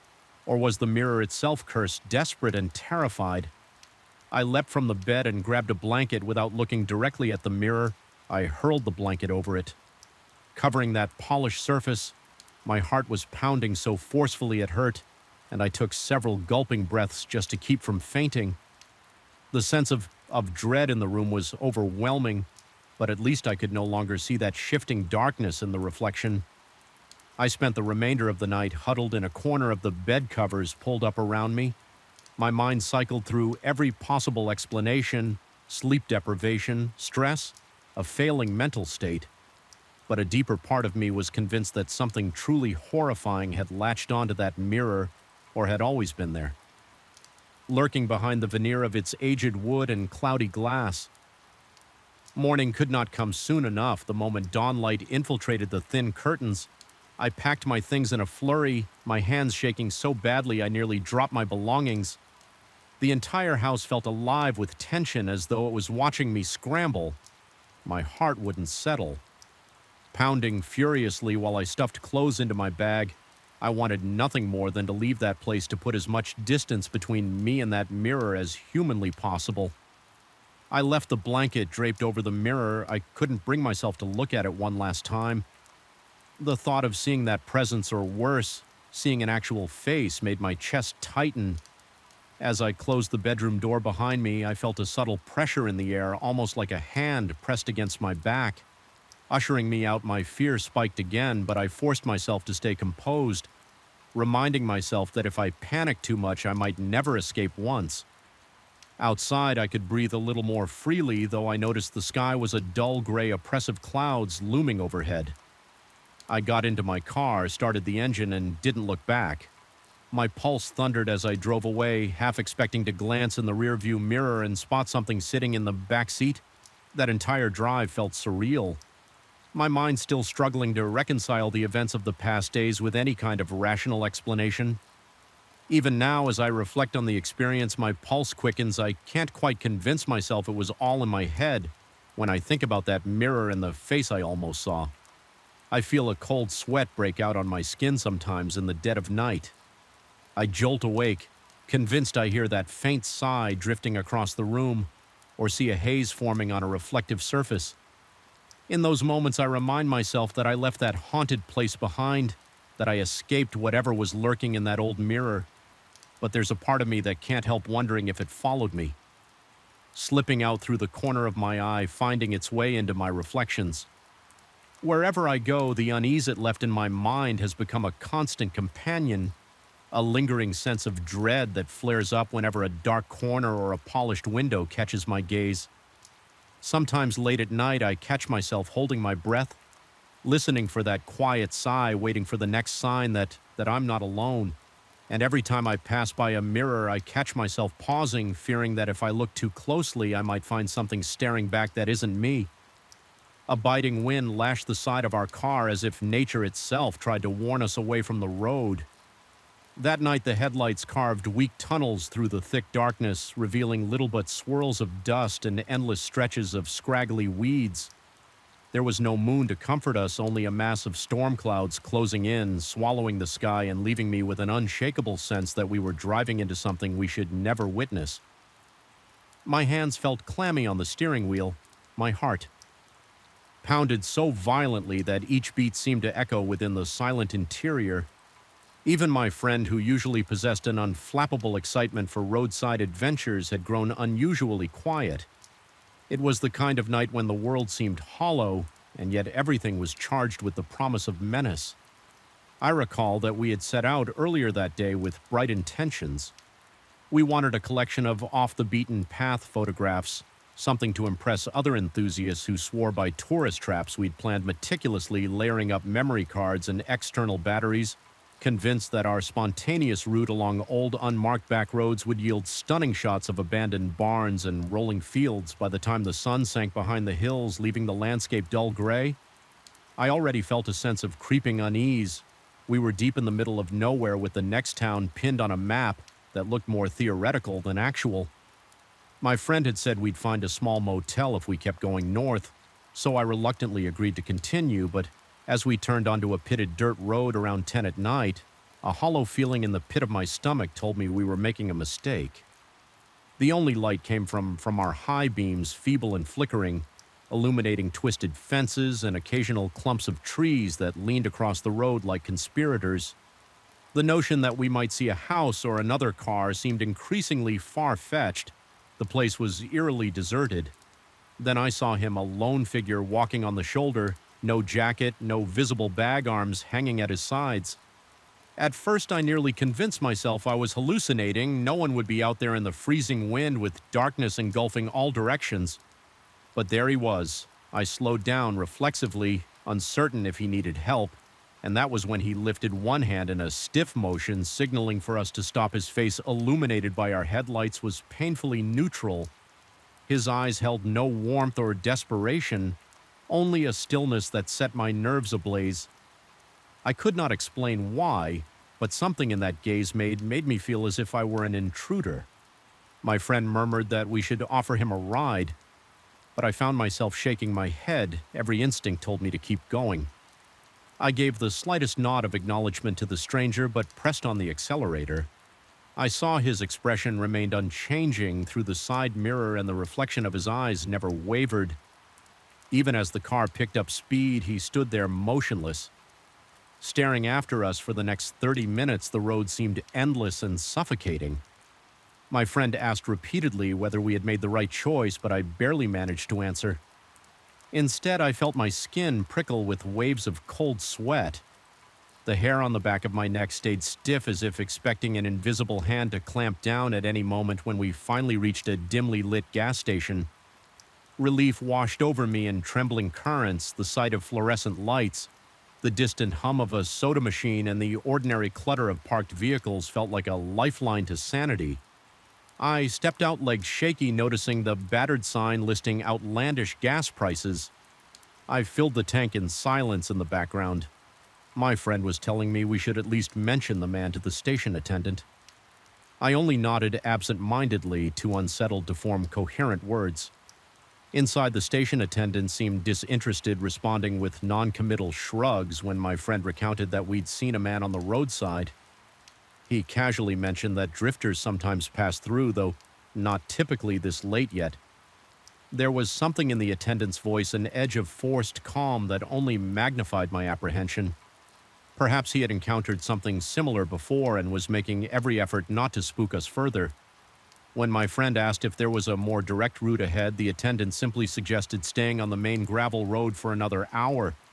If we kept going, we would eventually reach our intended motel.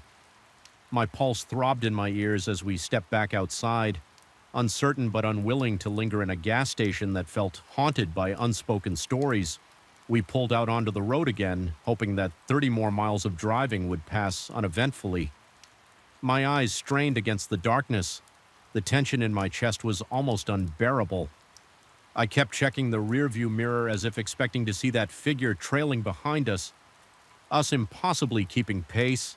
The wind picked up, rattling the car windows. I felt the wheel shudder under my hands, as if the entire world wanted to unhinge and plunge us into the depths of some nightmare.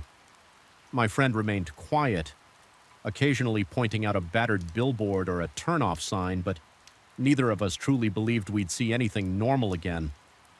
Then around midnight, we reached the same stretch of road where we had first seen the man.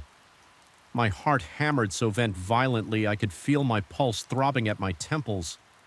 Sure enough, there he stood this time in the middle of the lane directly in our path. I slammed my foot on the brake, the car fishtailing slightly on the gravel. The man's posture was rigid, hands by his sides, that same eerie stillness in his eyes. I became hyper-aware of every tiny detail, my breath rattling in short bursts, sweat trickling down my back, the dryness coating my mouth.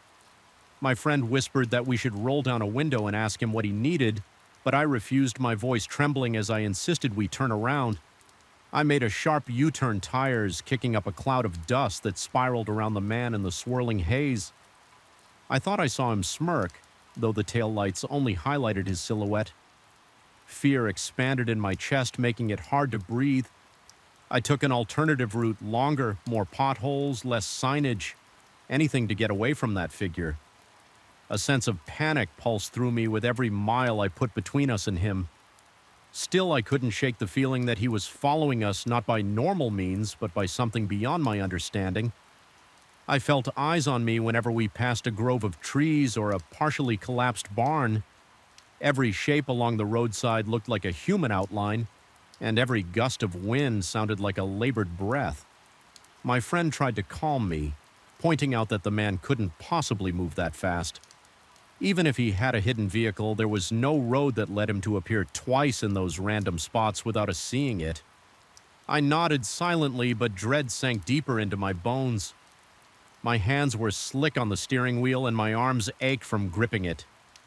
Too tightly, the darkness seemed alive, pressing against the windows, and the interior of the car felt claustrophobic under the weight of the unknown. When we finally re-emerged onto a more open stretch of road, I risked a glance into the rearview mirror. The reflection revealed nothing but darkness, and yet I felt certain that if I stared long enough, I would see him there. Stepping out of the blackness, we drove for hours, never finding the motel we had been promised. Instead, we passed boarded-up houses with broken windows and sagging roofs, their decaying structures looming out of the darkness like silent sentinels. There were no lights in any windows, no signs of life, only the relentless hush of the wind. Every so often I swore I heard a low thud under the car like a muffled footstep on the trunk. But each time I pulled over to check, there was nothing. The engine purred, the road stretched ahead, and the emptiness around us felt like it would swallow us at any moment. A creeping paranoia began to gnaw at my mind. I questioned whether I had really seen the man twice or if the night was playing tricks on my exhausted senses. My friend tried to reassure me, suggesting that maybe we had simply passed two different hitchhikers who wore similarly dark clothes, but I knew it was the same man with the same blank expression and unnaturally intense stare. I couldn't articulate how I knew, but it seemed as though his image had branded itself onto my subconscious so that I would recognize him. No matter how quickly we drove by, each time I recalled his vacant face, my heart began pounding new, and a wave of goosebumps spread over my arms. We eventually decided to pull over at a clearing next to a small cluster of trees. Purely because my body trembled with exhaustion. Sleep seemed impossible, but resting for a moment felt necessary. I turned off the engine, and the silence that fell was like a vacuum. I could hear my pulse in my ears and the faint sound of my friend's uneasy breathing. The night's cold wrapped around us like an unwelcome embrace. I shut my eyes for a moment, only to sense movement in the corner of my vision. I snapped them open, scanning the tree line. My breath caught in my throat when I noticed a faint shape between the trunks, tall and motionless. I couldn't make out a face, but I felt certain it was him watching. We quickly got back on the road, no longer interested in rest, and tried in vain to lose ourselves in the labyrinth of backcountry lanes. Soon the road's condition worsened, forcing me to drive slowly around massive potholes and jagged rocks. Each jolt of the car sent a fresh spike of adrenaline coursing through me. I imagined the man stepping onto the road around every bend or materializing in the back seat. When I glanced away, my friend stopped making conversation altogether, perhaps feeling my terror bleeding into his own psyche. The atmosphere grew stifling. Each passing hour felt more surreal, as if we had entered some half-forgotten realm where time and distance no longer followed any logical rules. The final straw came when my headlights illuminated a figure on the horizon standing perfectly still in the middle of the lane. Yet again, it was impossible, but I knew it was him. Before my mind could form the thought, my body reacted on pure instinct. I swerved violently, nearly driving into a ditch. My friend shouted something incomprehensible. I gritted my teeth, spun the wheel, and somehow regained control of the car. By the time we straightened out, the road ahead was empty. No sign of the man. My heart hammered as if trying to break out of my chest. A slick film of sweat covered my forehead and my lungs ached with each panicked breath. I pressed the accelerator, ignoring the violent bumps as I sped away from that spot hours later, though it might have been mere minutes as my sense of time was utterly warped. We saw a timid glow in the distance. It turned out to be a pair of old floodlights. Illuminating a rickety metal sign, it marked the edge of a small town we'd never heard of, but at that moment it felt like a divine beacon. We pulled into the single motel near the sign, and I practically stumbled out of the car, legs numb and heart still drumming. My friend muttered that he didn't care what the room looked like. We just needed a roof over our heads, a locked door, and a chance to breathe. The lobby was empty, with a note that said the key was under the mat. If we arrived late, we found it stumbled to a musty-smelling room and bolted the door behind us that night. I couldn't sleep. Every time my eyes drifted closed, I felt an invisible presence. Just beyond the window, my heart wouldn't slow its gallop. Each rustle of wind made me tense, half convinced the door handle was about to turn. At some point, I sank into a restless doze filled with swirling images of headlights, empty roads, and that piercing stare when morning finally arrived. The grim pale light gave me no comfort. I felt as though I had escaped a labyrinth of nightmares, but I could not shake the certainty that something had followed me out. We left that town as soon as we could, opting for a more populated route back to civilization. Yet even in daylight, every roadside figure triggered a jolt of panic, and my chest constricted until I was certain it wasn't him. I've replayed those events countless times since I've wondered whether I hallucinated the entire thing, or if we inadvertently crossed paths with something not entirely human. Sometimes in the dead of night, I recall the way his eyes looked under the headlights, cold, unblinking, as if dissecting my soul with a single glance. To this day, I still feel unsettled whenever I drive alone at night. The memory of that silent man at the edge of the road persists, a ghostly reminder of the boundaries we crossed in our quest for hidden places. I often ask myself what would have happened if I'd stopped the car or if I hadn't seen him in time, but perhaps the most terrifying question is how he managed to appear again and again, defying the logic of time and distance. I've tried to rationalize it, suggesting he might have had some vehicle stashed away or that he was simply a drifter with uncanny luck. Yet deep down, I sense an answer far more disturbing. Even now, I sometimes dream that I'm driving down a deserted road at midnight, the air thick with dread, the darkness absolute in the dream. I see the man again standing in the middle of the lane, impossibly close to my headlights as I press the brake pedal. He turns his head and stares straight into my eyes, wordlessly demanding something I cannot give. I always wake with a racing heart, drenched in sweat, uncertain whether I've just escaped a dream or momentarily glimpsed another reality, and I suspect that if I ever venture back to those forsaken roads, I might find him waiting. Eternal, silent, and inescapable, the thought still sends a cold shiver through my entire body, a reminder that not all roads lead to places we're meant to go. Sometimes the darkest paths are better left unexplored. From the moment I turned off the main highway onto that lonely dirt road, I sensed something was wrong. It was an oppressive kind of silence that seemed to settle around me, as if the breeze and the birds conspired to hush themselves. In my presence, my headlights traced the contours of leaning trees, their branches reaching out like skeletal arms, urging me to turn back, but I was determined to find this hidden stretch of river that I had been told was perfect for fishing. Remote, calm, and rarely visited, I had planned this weekend to clear my head, to be far from the noise of the city, yet I couldn't shake the feeling that I was trespassing somewhere I didn't quite belong. My gut told me that I was heading toward an experience I would rather not have. Even before I arrived at the campsite, by the time I finally parked, dusk was already thick around me.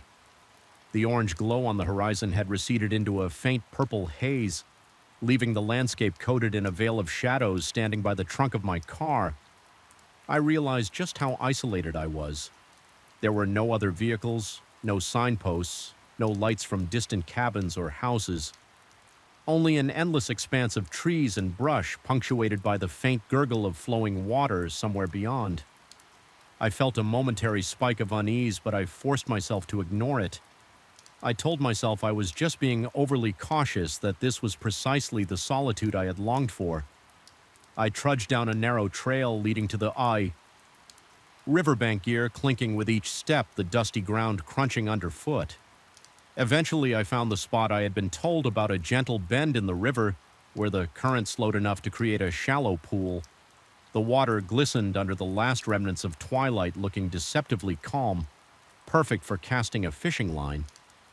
I thought I set up my tent close to the river's curve, driving the stakes into the hard ground with deliberate, forceful blows as though asserting my presence might ward off any misgivings. My breath was steady, but my heart thumped a little louder than usual. I tried to quell my own nerves by focusing on the mundane tasks of securing the tent, unrolling my sleeping bag, and prepping a small area for a campfire. When night finally fell, it descended completely. The moon was a thin crescent, giving me only the barest sliver of light. My fire struggled against the inky darkness, spitting and crackling, but never truly illuminating the full expanse around me. Every few minutes, I would hear a rustling in the nearby brush or the plop of a fish somewhere downstream, and I'd feel the hairs on my neck bristle. I reminded myself that all forests come alive at night. Small animals, scurry insects, buzz branches sway. These were normal sounds, yet each subtle noise was enough to send a fresh jolt of adrenaline through my body. The sensation of being watched was already creeping in, but I tried to suppress it. I sat on a folding chair near the fire, my fishing rod set aside for the early morning hours. The temperature dropped faster than I expected, and a cool wind carried the smell of wet earth and decaying leaves as I warmed my hands near the flickering flames. I caught a glimpse of movement across the river, a dark shape taller than any bush shifting among the trees on the opposite bank. At first, I strained to see if it might be some animal, maybe a deer or a lost hiker, but there was something unnatural in the way it moved, slow and deliberate, as if it was examining me. My pulse quickened and my mind raced through a jumble of possibilities. Whatever it was, it made no sound, just footsteps, heavy and resonant, snapping twigs underfoot. I felt a cold spike of fear carve a path through my gut. I wanted to call out to ask who it was and whether they needed help, but the rational part of me resisted the presence of another person here this late without any kind of flashlight or camping gear. Seemed off my adrenaline spiked even more. Eventually, I mustered enough courage to give a short shout, something like, "Is anyone there?" The only response was silence, a suffocating, almost tangible silence. No birds, no breeze rustling the leaves, nothing. Despite the warmth of the fire, my skin broke out in goosebumps. Anxiety slithered up my spine, and I kept telling myself that maybe it was just my eyes playing tricks in the darkness. A few minutes later, the shape shifted again, as if it had heard something or decided to move. I saw the figure duck behind a cluster of shrubs. My eyes darted around, trying to track its trajectory. Then I heard another series of branches snapping from somewhere behind me on my side of the river. My chest tightened and I shot up from my chair. Heart hammering so violently I could hear the blood pounding in my ears. A wave of dizziness overtook me and I had to take a few steps to steady myself. The idea that someone or something might be encircling me, approaching from the rear, felt deeply wrong. That primal instinctive alarm I had ignored earlier was now screaming at me to leave my mind churned with possibilities. Perhaps it was a trespasser, a stranger living off the grid, or an over-inquisitive hunter. But there was an odd stillness between each noise, as though the forest itself was complicit in hiding this unseen presence. Even my own breathing sounded too loud. Each exhalation trembled in my throat, and my hands felt clammy. My chest felt tight, and the nighttime chill seeped into my bones. No matter how close I stood to the fire, time stretched on and the footsteps eventually receded, but I could sense I was no longer alone. I was certain something was waiting just beyond the circle of light thrown by my campfire. My muscles tensed with every stray crack of a branch or shift in the undergrowth. At one point, I tried to focus on the small tasks again, rearranging some of my gear, sipping water from my canteen, checking the dryness of my spare clothes just to distract myself. Yet my ears never stopped straining for the slightest sign of movement, my skin prickling at the possibility of a hidden observer. When I finally retreated into my tent, I felt anything but safe. I zipped the entrance closed, but that flimsy barrier offered little solace. My flashlight flickered across the fabric walls, revealing ominous shapes formed by tree shadows each time the wind gusted. It produced a faint scraping along the tent, making me jolt. My heart rate refused to settle, and I lay there with my eyes wide open, ears attuned to every whisper of the night in the darkness. My imagination began to spiral, conjuring images of silent figures crouched just outside, waiting for me to drift off. I tried to calm my mind by counting my breaths, reminding myself that I was simply spooking myself in an unfamiliar place, but logic felt feeble against the suffocating fear that clenched my entire body. Eventually, I sank into a restless sleep, more from sheer exhaustion than from any real sense of security. I awoke in the gray pre-dawn light, feeling groggy and disoriented. My back ached from the uneven ground, and my throat was parched for a moment. I convinced myself that the unsettling events of the previous night had been exaggerated by fatigue as I stepped outside. The river drifted lazily by, and a light fog hovered over the surface. Birds chirped cautiously in the distance, and the forest seemed almost peaceful. I wanted to believe that the sense of dread had been just my nerves. I gathered my fishing rod, positioned myself near the shallow pool, and cast my line. The anticipation of a catch was a small comfort. I tried to immerse myself in that routine, letting the rhythm of reeling in and casting out lull me into a temporary calm. Yet every now and then, I'd notice something off: footprints in the damp soil oil along the bank that certainly weren't mine, or bent branches overhead that seemed too high for me to have caused. Every unexpected detail tugged at my renewed anxiety. Around noon, I decided to move around a bit, scouting a different part of the river's bend.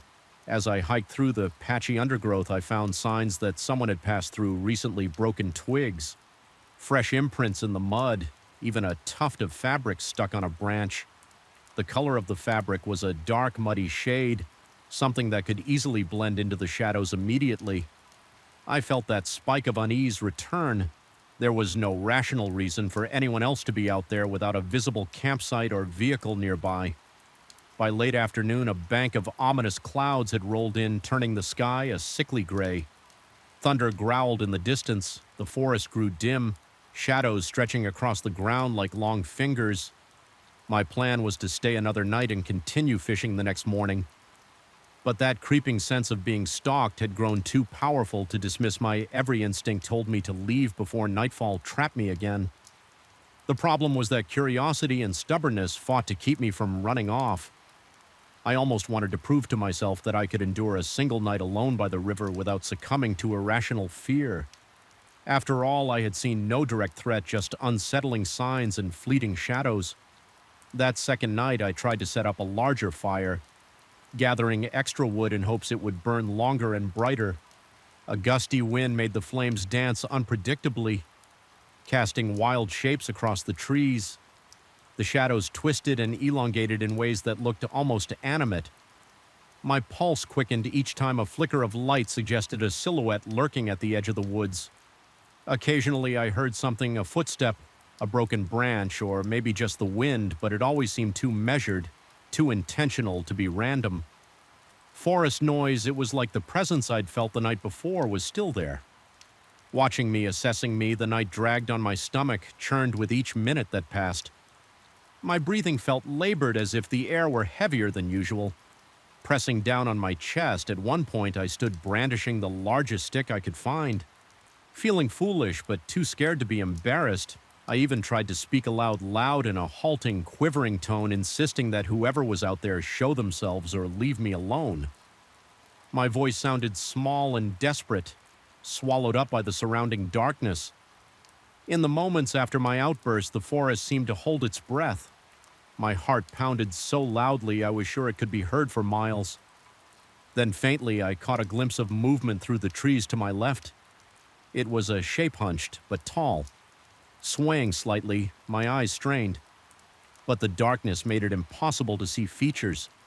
My scalp prickled and my body broke into a cold sweat. I took a trembling step toward the shape my makeshift club gripped tightly, and I nearly gagged from the metallic taste of fear pooling in my mouth. The figure seemed to drift back into the gloom, leaving me gasping for air. The rest of that night became a haze of anxiety. I felt sure that at any moment something would lunge out of the darkness, or the tent walls would collapse under some assault. Yet it never came. Instead, I was tormented by a deep, persistent paranoia. Every shift of the wind sounded like footfalls. Every crackle of the fire made me twitch. My thoughts spiraled into madness, and I questioned whether I was hallucinating or if something unearthly truly prowled the riverbank. My entire body trembled and my throat stayed desert dry. No matter how much water I sipped when dawn finally broke, it didn't bring relief. My nerves were shot, my eyes blurry from lack. Of real sleep, the fire had long since died out, leaving only a ring of ashes smudged into the dirt. Birds started their morning calls again, but I found no comfort in their routine. I realized I needed to leave no matter what. My equipment was scattered around the campsite, and I hurried to pack it with shaky hands. I glanced over at the river, now a dull green under the early morning light, and I sensed a lingering presence just beyond the mist.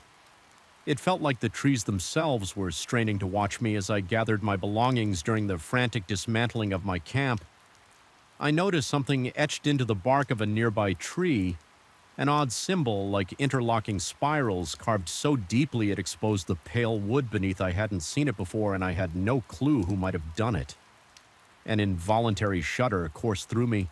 It was one more sign that someone or something had been closer than I ever realized. During the night, I felt exposed and foolish for staying as long as I had. I practically sprinted back to my car, constantly looking over my shoulder, convinced that any second I would see that dark figure skulking through the trees behind me. My shoulders were knotted with tension, my shirt damp from cold sweat. My mind raced with jumbled thoughts, and my chest felt tight with unresolved dread. After what seemed like an eternity, I reached my vehicle, threw my gear in, and slammed the door. My hands trembled as I turned the key in the ignition. The engine roared to life, and for a split second I thought I saw a movement in the side mirror. Just a flicker of black darting among the trees. My lungs seized. I couldn't bring myself to look more carefully. I floored the accelerator, tearing down that dusty road, not caring about potholes or the branches scratching the sides of my car. As I merged back onto the main highway, the weight in my chest eased just enough for me to breathe more freely, yet I still felt contaminated by the place I had just left, as though I brought back a piece of its darkness with me.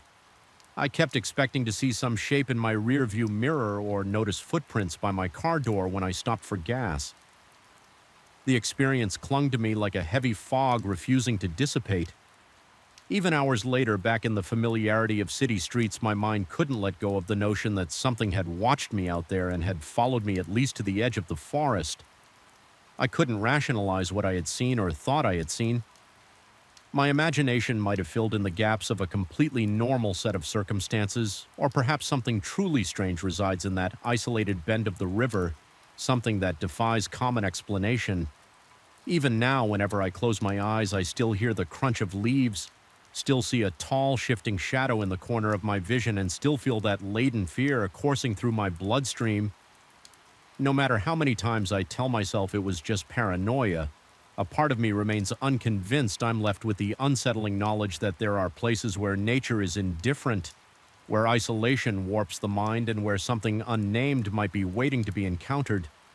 And if you ever find yourself following a deserted trail to a secluded river bend, remember sometimes you are not alone, even when you desperately want to be. I remember the stifling weight in the air before I even set foot inside that decrepit wooden shed. The night was moonless, and the entire farm seemed to be holding its breath as though afraid of what might happen next. Shadows stretched unnaturally across the dusty ground, and a sense of wrongness clung to the atmosphere like a stubborn stain. I felt it in the tingling on the back of my neck and in the sudden dryness of my throat, an unshakable impression that I was trespassing on something best left undisturbed. I had come to my uncle's farm to assist with harvesting. It was supposed to be straightforward, a couple of days of hard work in the fields, then restful evenings spent in the old ranch house, perhaps a few beers after sundown. I never imagined I'd be drawn to that condemned shed, the one my uncle always avoided, rarely spoke of after years of disuse. It stood at the edge of the property like a withered sentinel. The planks bowed and splintered from decades of neglect, and yet there was a peculiar magnetism about it. Perhaps it was the rotting timber or the stories the farmhands whispered whenever they passed by, or maybe it was just my own foolish curiosity. I couldn't stop replaying that first impression in my head, the door practically welded, shut by rust, the scent of moist earth lingering inside as though fresh soil had been scattered just hours before. Yet there was something else beneath the smell of dirt, a coppery undertone that tightened my stomach. Once the sun went down, I felt an undeniable urge to return. Maybe I needed to prove to myself that my imagination was acting up, or perhaps part of me was chasing the thrill of uncovering secrets, best left buried on. That first night I slipped away after dinner, ensuring nobody noticed my absence. My heart hammered in my chest before I even reached the shed's entrance. I could hear my own breathing, quick and shallow, as if my body was unconsciously bracing for confrontation. The door protested with a long, shrill screech. When I forced it open immediately, the smell of wet soil engulfed my senses again. More pungent in the darkness, the beam of my flashlight cut through clouds of dust, and for an instant it illuminated old tools strewn haphazard along the floor. Rusted sickles, chipped shovels, battered rakes. Everything lay in a chaotic sprawl, yet among those decaying items I glimpsed suspiciously shiny metal pieces, the edges appearing recently sharpened as though someone had been there. Not too long ago, taking cautious steps forward, I felt my pulse throb in my ears. My palms grew clammy around the flashlights. Handle the only sounds at first were my own footsteps and the soft rasp of my clothes brushing against the doorframe. Then I heard movement. It was faint, but it reverberated in the cramped space like a muffled rustling. It reminded me of a large sack being dragged across the floor, or possibly heavy cloth brushing against a solid surface. My breath caught in my throat, pointing the flashlight toward the far corner. I saw only darkness where the light struggled to reach. Then scanning downward, I noticed fresh marks etched into the packed dirt floor. They resembled long, uneven scratches, some shallow, others deeper, as though something sharp had dug into the ground. A wave of cold fear rippled through me. My stomach clenched and a shiver rolled up my spine. I tried to rationalize it. Maybe it was a vagrant seeking shelter or a wild animal rummaging for a warm place. My uncle had warned me more than once that raccoons or stray dogs sometimes wandered into old structures, but something about those scratches didn't seem animalistic. The spacing between them felt too deliberate, as if whatever made them had an almost human sense of intention. I didn't dare linger to find out. I retreated, careful not to make any sudden noise, each floorboard squeaking in disapproval beneath my boots. Just as I neared the door, I heard a loud thud on the external wall of the shed. The vibration traveled through the wood and into my bones. My heart jolted and a violent surge of adrenaline coursed through my veins. Convinced I wasn't alone, I hurried outside without looking back. Once I was out in the open, the night air seemed suffocating rather than refreshing. I stood there, paralyzed for a moment. I felt eyes on me, though, from where I couldn't tell. The darkness surrounding the shed felt thicker, as if it were wrapping itself around my body. Then from inside, I heard it again, that same dull thud, sounding almost like an echo of my own heartbeat. It took all my willpower not to run screaming into the house. Instead, I forced myself to move, slowly, stepping away with as much composure as I could manage. Every step felt heavier than the last, my legs trembling from the residual burst of fear. The next morning, I recounted my experience to my uncle in hushed, nervous phrases. He stared at me skeptically, but agreed to come take a look when we went together. Though the daylight offered little comfort, The shed now looked pitifully dilapidated. The sun revealed the extent of the rot in its walls, the sagging roof, and the vines that had started to reclaim parts of the outer structure inside the tools that had appeared so menacing under my flashlight now seemed harmless. Corroded relics of times gone by, the suspiciously sharp edges I had noticed the night before didn't appear nearly as threatening. Everything looked ordinary in the mundane glare of noon. We found only the faint outlines of footprints and irregular scuff marks, which my uncle concluded might be from raccoons or some other scavenger. He seemed to believe I was merely spooked by the shadows. Still, I could tell he wasn't entirely at ease. I observed how he avoided stepping into the far corner, his eyes flickering there once or twice with a trace of unease. He didn't find anything conclusive, so he simply shrugged and remarked that the place was best left locked throughout the day. I tried to shake off the dread that clung to me. Harvesting corn under the relentless sun should have worn me out enough to sleep dreamlessly, but by the time darkness descended again, my mind was riddled with possibilities. I kept replaying the strange noises, the fresh scratches, and that pungent odor in my head that night. I felt drawn back as though I were a moth circling a distant flame. Despite my own logical arguments, I found myself standing near the shed's entrance once more, flashlight in hand this time. I tried to be more methodical. I approached with caution, noticing how the wind seemed to die the moment I stepped into the shed's shadow. There was a stifling stillness around me. Even the crickets sounded muted, as though they recognized this boundary and dared not invade it. My heart pounded so forcefully that my chest felt tight. I flashed my light around the interior. The layout was exactly as I remembered, but something about the air felt even heavier. Tonight, the smell of damp earth was accompanied by an undertone that reminded me of decaying leaves or stagnant water, only sharper, almost metallic. I knelt beside one of the fresher-looking scratches on the floor and ran my fingers across the grooves. Small particles of soil clung to my skin, and the indentations felt too clean, too precise. Then a peculiar sensation overcame me, like static electricity prickling along my arms. My flashlight began to flicker, plunging the corners of the shed into an even deeper blackness. Whenever the beam wavered in those intermittent flashes of dark, it felt like the corners expanded, swallowing more space than the walls actually allowed, fighting the urge to panic. I wrapped the flashlight against my palm, praying it wouldn't give out entirely. For a few moments it stabilized, revealing something that turned my blood cold along the far beam. Faint scratch marks much higher off the ground ran parallel to those on the floor. These were vertical, as if something had stood on its hind legs or reached upward, clawing at the wood with intense desperation or fury. The realization that whatever made the floor scratches might also have made these marks, while upright, triggered a violent wave of nausea in me. Suddenly, I felt profoundly vulnerable. My throat tightened and my breath grew ragged.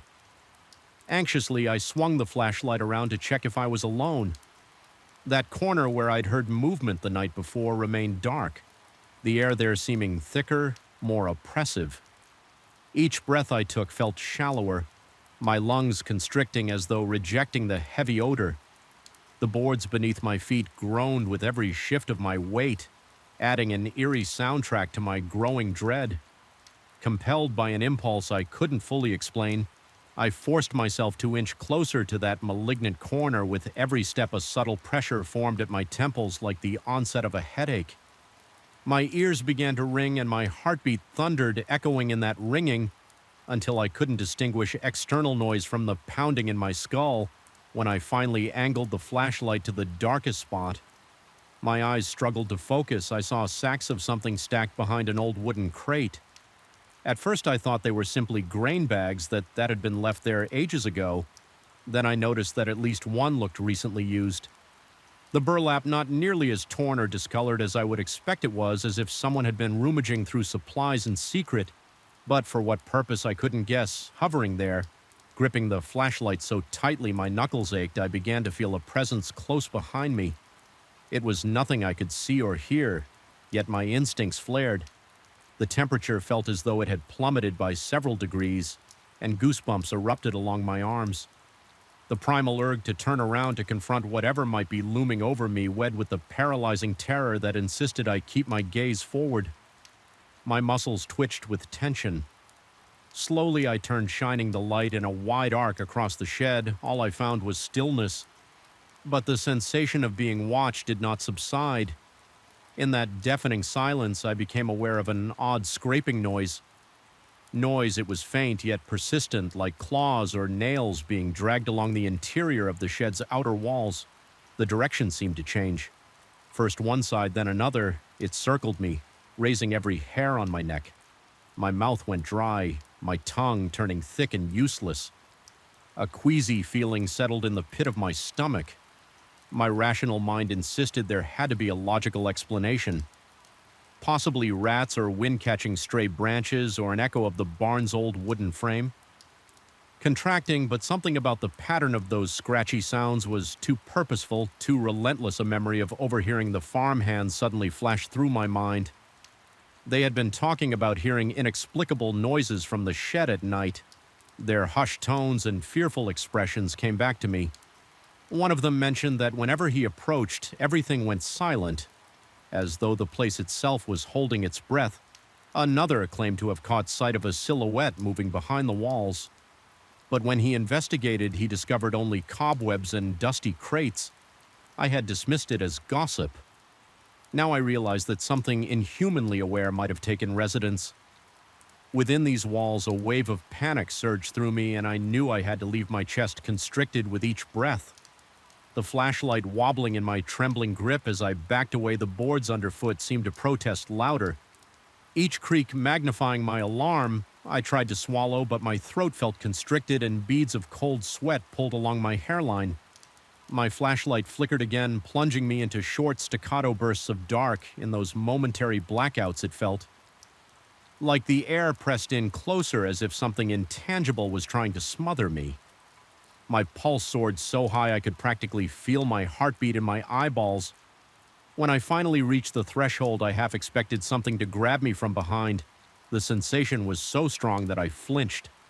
Involuntarily, I scrambled out into the open air, gulping it in desperately, as though I had just broken the surface after being submerged underwater. My lungs burned, and I stumbled a few paces away before turning to watch the shed from a safer distance. Under the moonlight now peeking through a thin layer of cloud, the structure looked as if it were pulsating the rotten board, shifting in and out of shadow. Then, unmistakably, I heard another thud from within, resonating like a heartbeat inside the old timbers. It was almost a response to my escape, a reminder that it was still there. Aware I didn't sleep that night, my mind replayed every second of what I just experienced. Each time I closed my eyes, I saw the scratches, felt the suffocating cold at my back, heard the relentless scraping along the walls. It took all my willpower not to sprint to my uncle's room and wake him with my confessions instead. I lay in the darkness, heart hammering, staring at the ceiling until pale dawn light crept through the window. The following day, I gathered every ounce of courage and confided in my uncle, once more describing the new things I had seen. He looked at me intently, a grave expression, crossing his weathered features in a voice that remained calm yet carried a hint of concern. He suggested Ed I was pushing myself too hard and maybe seeing patterns and shadows still. I detected something unspoken behind his eyes, as if he knew the place carried secrets but preferred to keep them buried. He advised I stay away from the shed, promising to board it up properly. Soon I took his suggestion to heart. I spent the rest of my stay there, avoiding the shed's vicinity, focusing on the daylight tasks, collecting eggs, helping with the fields, organizing tools. TOS in the main barn, anything to keep my mind occupied, yet at night, I swore I could hear soft scraping drifting across the fields, faint and almost indistinguishable from the rustle of corn leaves. Sometimes I imagined a shape standing by the shed door, tall and contorted in the moonlight, but I never allowed myself to look too closely. Perhaps it was my imagination, or maybe it was real. Either way, I dreaded confirming it when the harvest ended and my time at the farm concluded. I packed my bags with trembling hands. My uncle was grateful for my help, but he couldn't hide the relief in his eyes. As I drove away, even now, whenever I think back on that shed, I recall the suffocating tension in the air, the metallic smell layered over damp earth, and the deep scratches that defied logical explanation. I still feel that spectral gaze following me, a lingering sense that something observed my every move I escaped without tangible injuries or final answers. But the farm no longer holds the peaceful memories it once did. Instead, it stands as a reminder of how fragile our understanding of reality can be, even in the daylight when all seems safe. There are places better left locked and forgotten, and at night those places breathe with an unseen presence as though they are waiting for the next curious soul to wander inside. I'll never set foot in that shed again. I tell myself that I should be thankful I left with my sanity intact, but I'm not entirely sure I did. Sometimes in the silence of my own home, I hear that faint scraping in the walls. My heartbeat spikes and my skin prickles with the same electric dread I felt that night. Then I remind myself that it's just the house settling or the pipes groaning. But each time, deep down, there's a small part of me that knows better. Some doors once opened are never truly CL closed.